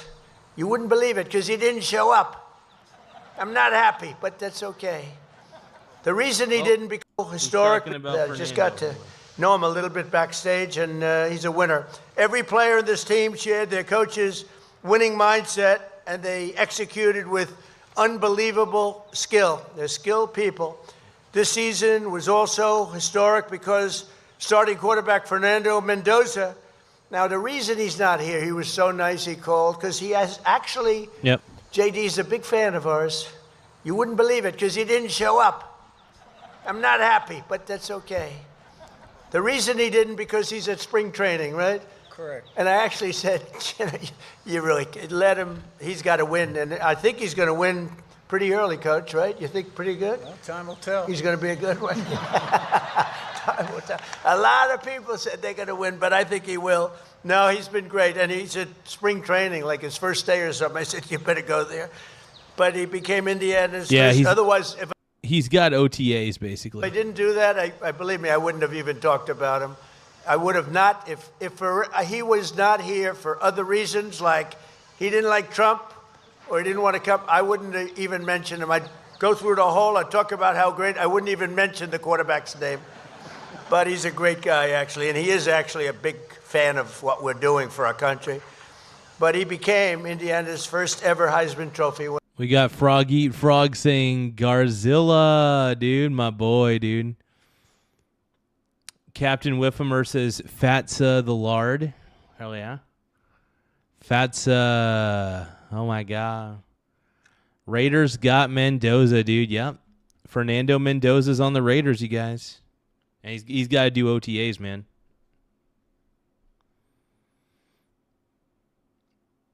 Oh, yeah, that's right. They ended up getting our offensive coordinator. I think that's what happened. That's crazy. Winner, right, Coach? And Fernando completed 226 of 316 passes. That's good. Throwing for 2,980 yards. Let's round it off for 3,000. Okay, I'm going to round that off a little bit, Coach. 3,000 yards and a nation-leading 33 touchdowns. Fernando couldn't be here today because, as I said, he's now a member of the Las Vegas Raiders, and let's see how good a team they have, and I think he's going to do great. He's a winner. Yep. With Fernando's help and a stacked lineup, Indiana utterly dominated in the regular season, winning 10 out of 12 games by double-digit margins. In the first 3 games, Indiana outscored their opponents, 156-23. I think they have a good coach. And they closed the regular season by crushing their in-state rival Purdue, always a good team, 56-3. That's pretty good. Nice memories. Huh? But things weren't as straightforward in the Big Ten championship against Ohio State. That was a tough one. Indiana entered the game known for its rock-solid defense and actually known for college basketball, to be honest with you. And now I think they're going to be known for football. But they entered the game against Ohio State, and people really, I think they thought of Ohio State as being almost unbeatable and brought back one of the most explosive offenses in the nation, Ohio State did. But in the end, the Hoosiers prevailed over the Buckeyes. Junior linebacker Isaiah Jones. Where's Isaiah? How good is it? He can play. I said, how good is he, Coach? He said, he can play. Let me see. He's a good-looking guy. I don't like good-looking people. I don't like good-looking men at all, believe me. But he recorded 2 of Indiana's first 5 sacks. Think of that. So he had 5 sacks. Well, helping the team secure a We love our hard-fought frog eat 13 frog, man. to 10 victory, really against a great football power. All right, that's a big honor. Next up was I don't think Republicans are going to go into hiding after midterms because I don't think the Democrats are as popular as you think they are, Captain Whiphamer. The only people who take polls, by the way, are people with no lives. So just keep that in mind. All right. the Rose Bowl, where Indiana delivered a commanding 38-3 victory over Alabama. Coach, Roll Tide. you gotta be kidding. That's right, over Alabama. That's a big one. After a scoreless first quarter, the Hoosiers broke through and never looked back. Defeating the Crimson Tide is no small feat, and it wouldn't have been possible without starting center Pat Coogan. Where's Pat? He's at Titans. NFL minute. Oh, he's at training camp. Forget this. Forget training camp. But he's a good fan, Coach, right? Absolutely. Okay, good. I'm glad I mentioned his name. That's good. Say hello to him. That's a big deal. In recognition of his dominant performance, Pat became the first offensive lineman since 1944 to be named the Rose Bowl's most valuable player. Pat is busy today in training camp. That's great. Is he that good? Oh, yeah. Is Pat Coogan that good? Oh, yeah. Seriously good, right? We got 15 of them in training camp. Wow, right that's, now. is that right? Yeah. Wow. 15 in training camp. 15. Wow. How many potentials do you have back there? A lot, right? Quite a few. Quite a few potentials. In the Peach Bowl, Indiana shattered Oregon's confidence. That was another one. Oregon was supposed to be a hot team. I watched it. I said, what's going on here? But they shattered Oregon's confidence right out of the gate when during. We got pounded by the Hoosiers. The Ducks got pounded hard. It was a scary loss, dude. That was a hard blowout, bro. Hard blowout.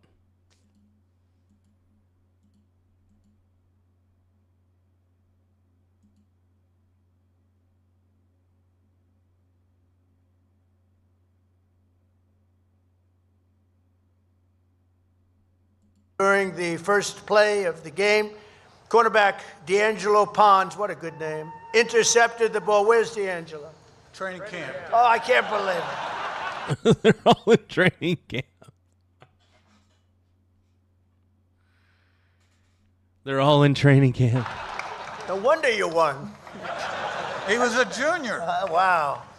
How good? Really good? Really good. Intercepted the ball and ran it back for the game's first touchdown after securing a commanding 56-22 victory. This team was off to the championship.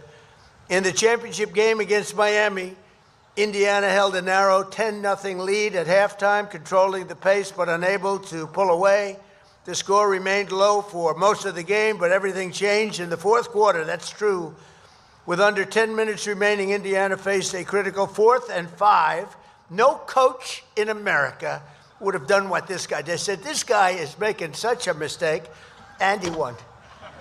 That was a hell of a play. You know, that's the kind of play. If they don't do that play, if it doesn't work, that's like career threatening, right? Got to play to win. You got to play. It was great. On Miami's 13-yard line, Fernando took the snap and powered through the defense past the first down marker before launching himself into the end zone, extending Indiana's lead 24-14.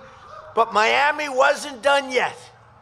The Hurricanes took possession and scored, cutting Indiana's lead 20.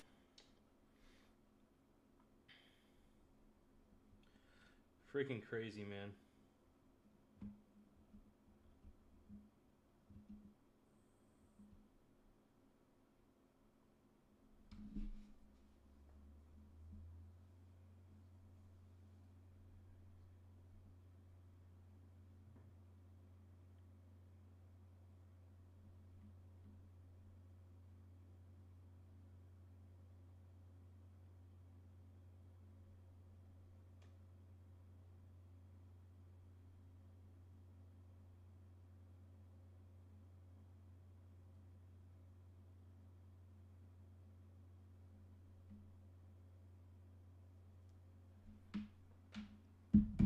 Okay, let's keep going. Hey, thank you guys for taking the time to subscribe to the channel, though. If you guys can, tap the subscribe button in the upper right-hand corner if you haven't already. Thank you so much. I appreciate you guys, and let's keep going. 24-21, Indiana got the ball once more and put 3 more points on the board, pushing the score to 27-21. I mean, you have to see this game. I would say that coach, I know he's got a good reputation. This guy is calling the wrong plays, but he kept winning. They kept scoring. They kept doing all this stuff. The things that weren't supposed to happen. You're just lucky you won that game, because if you didn't, they would have said, this coach is crazy. With just 51, that's why he's a great coach. With just 51 seconds left to tie the game and deep within Indiana's territory, Miami's quarterback fired off a 30-yard pass, only to be intercepted by junior Jamari Sharp. Where's Jamari? Jamari. Come on up. Come here. Look at this guy.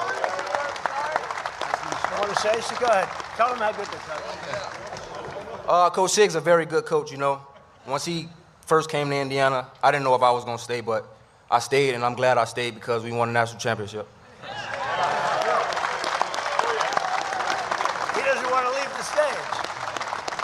Good-looking guy, huh? Thank you. Thank you. He didn't want to leave the stage. He's a natural. So the Hurricanes are great. The team is so great.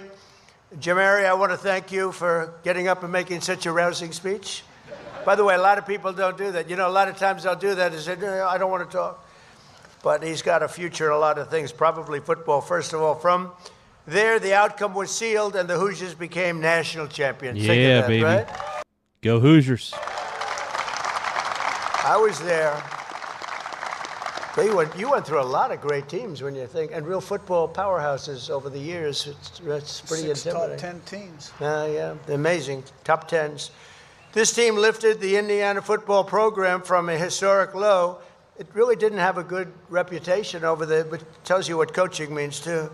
But your grit and discipline and your belief and your strength of character, the coach I think he's just incredible. I think it's an incredible story.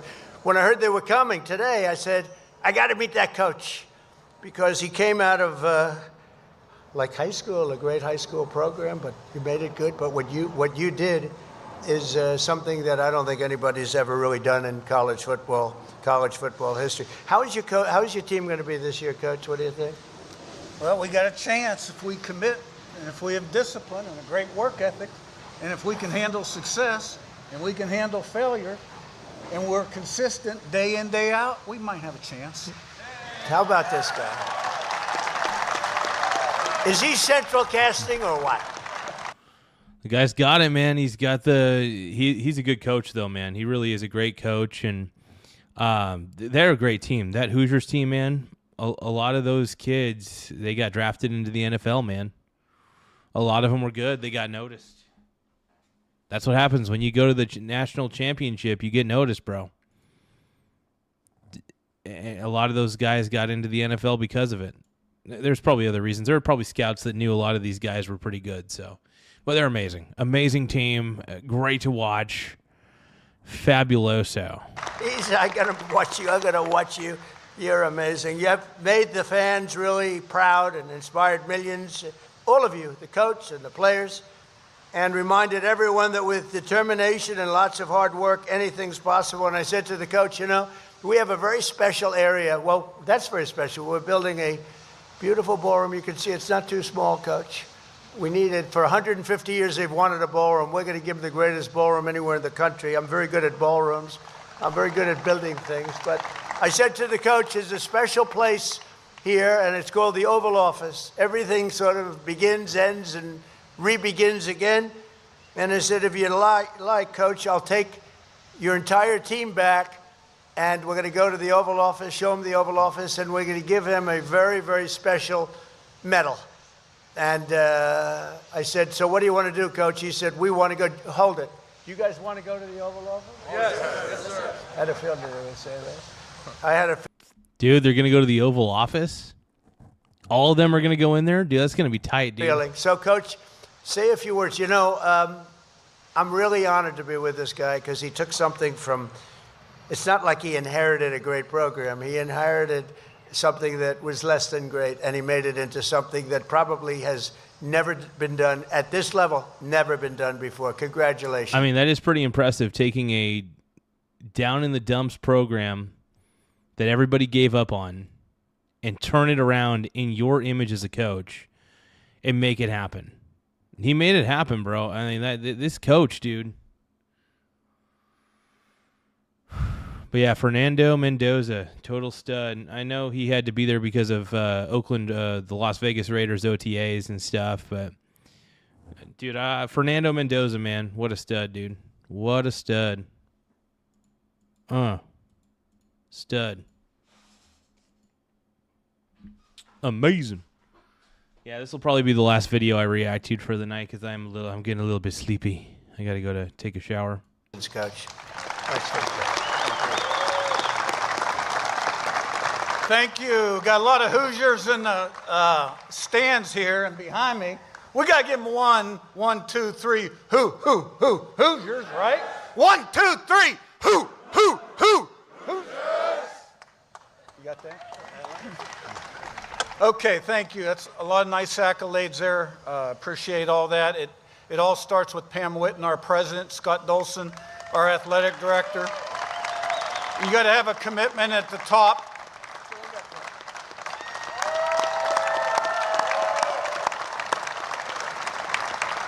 Without a commitment at the top, nothing's possible. Okay.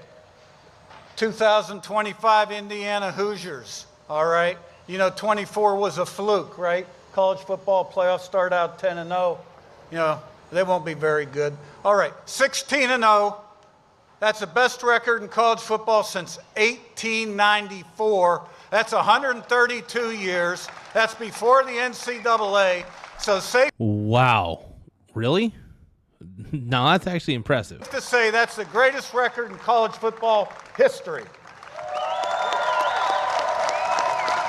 Beat 6 top 10 teams, all right? And how did we get that done?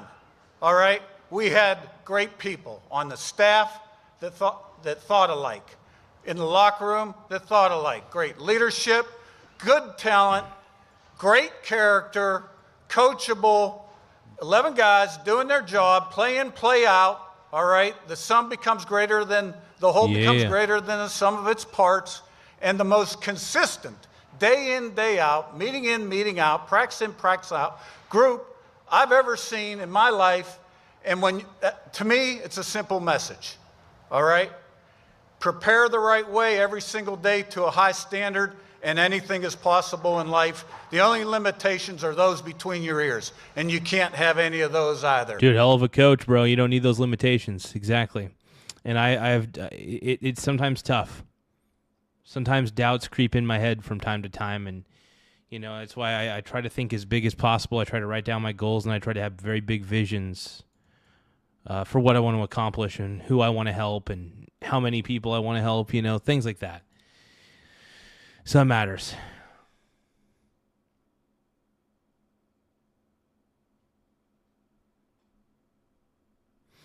Oh, thank you, Annie. Appreciate that. Yeah.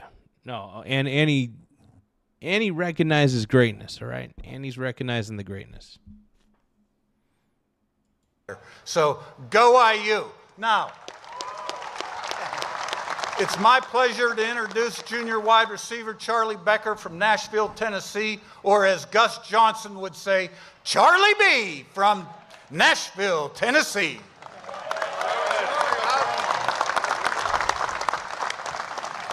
How's it going, everybody? First of all, I just would like to thank Mr. President. Thank you so much for having us. This is an honor. I know I speak behalf of my team by saying we're going to remember this for the rest of our lives. And secondly, I would just like to thank all the Hoosier fans out there. You know, from the start of the season to the end of the season, y'all were there through the highs and the lows, and none of this is possible without y'all. So thank you guys, and go IU.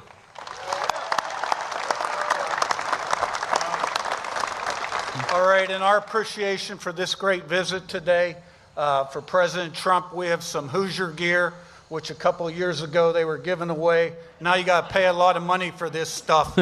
So really appreciate this great opportunity and this great day. Thank you very much. Thank you very much. There you go, 40 cents on the back. I think we got one picture with,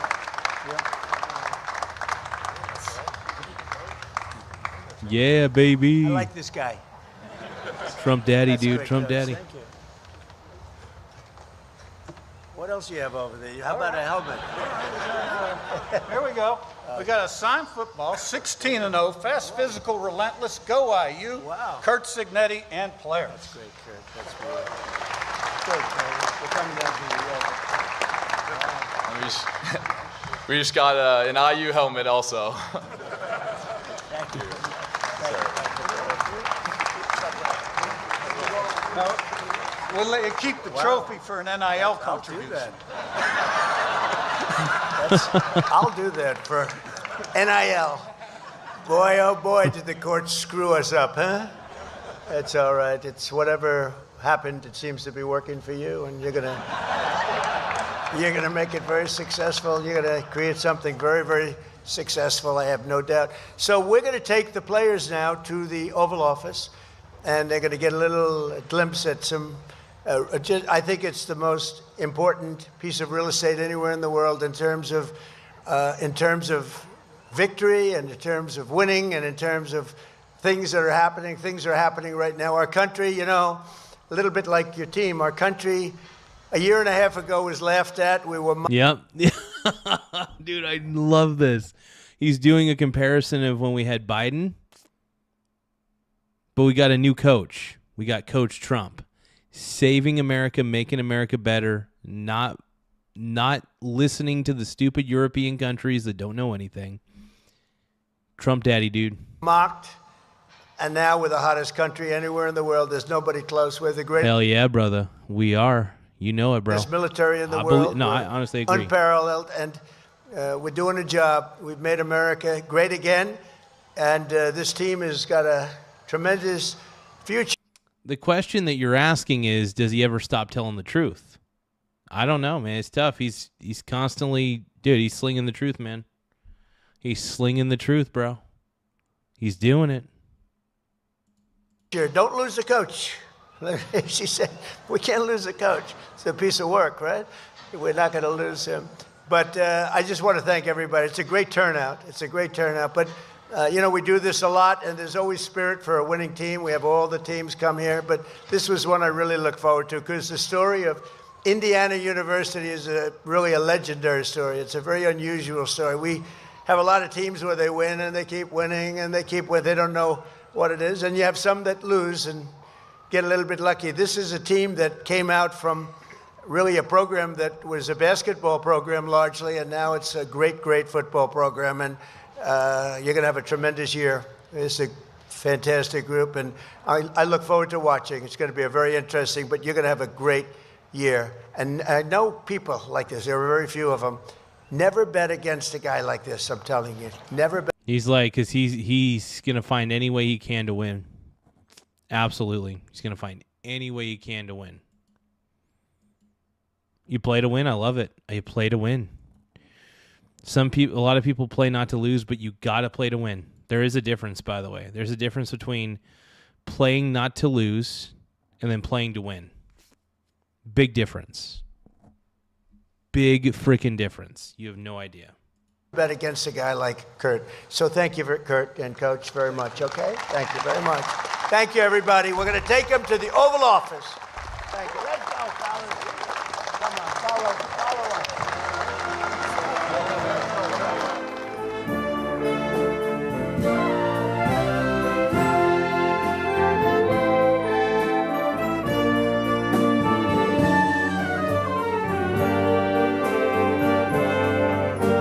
That was pretty awesome, man. Pretty freaking awesome. Heck yeah, bro.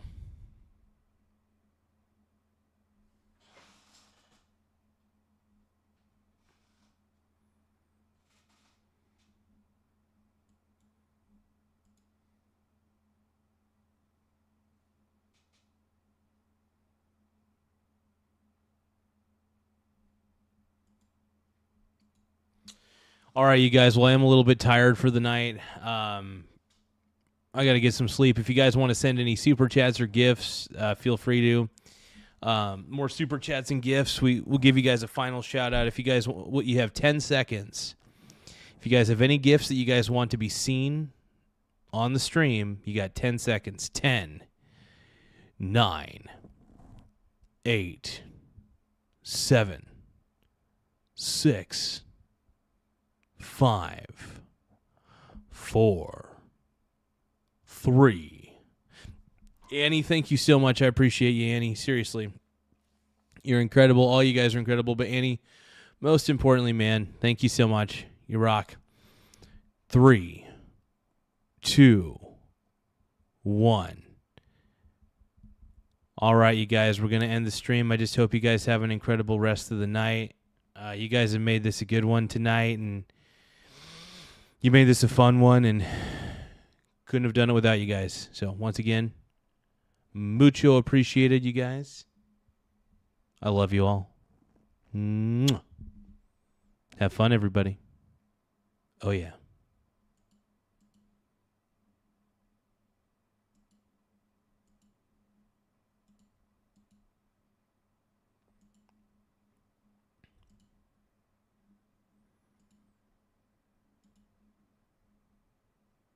Gift, yum, yum. Gift, yum, yum. Oh, thank you so much, Vacation Time, for the floating heart for 10 jewels. Appreciate it. Oh, thank you, Matthew Gardner, for the sparkles. All right, I'm out. I'm going to end the stream now. If you guys want to send any last-minute supers, always attractive to me.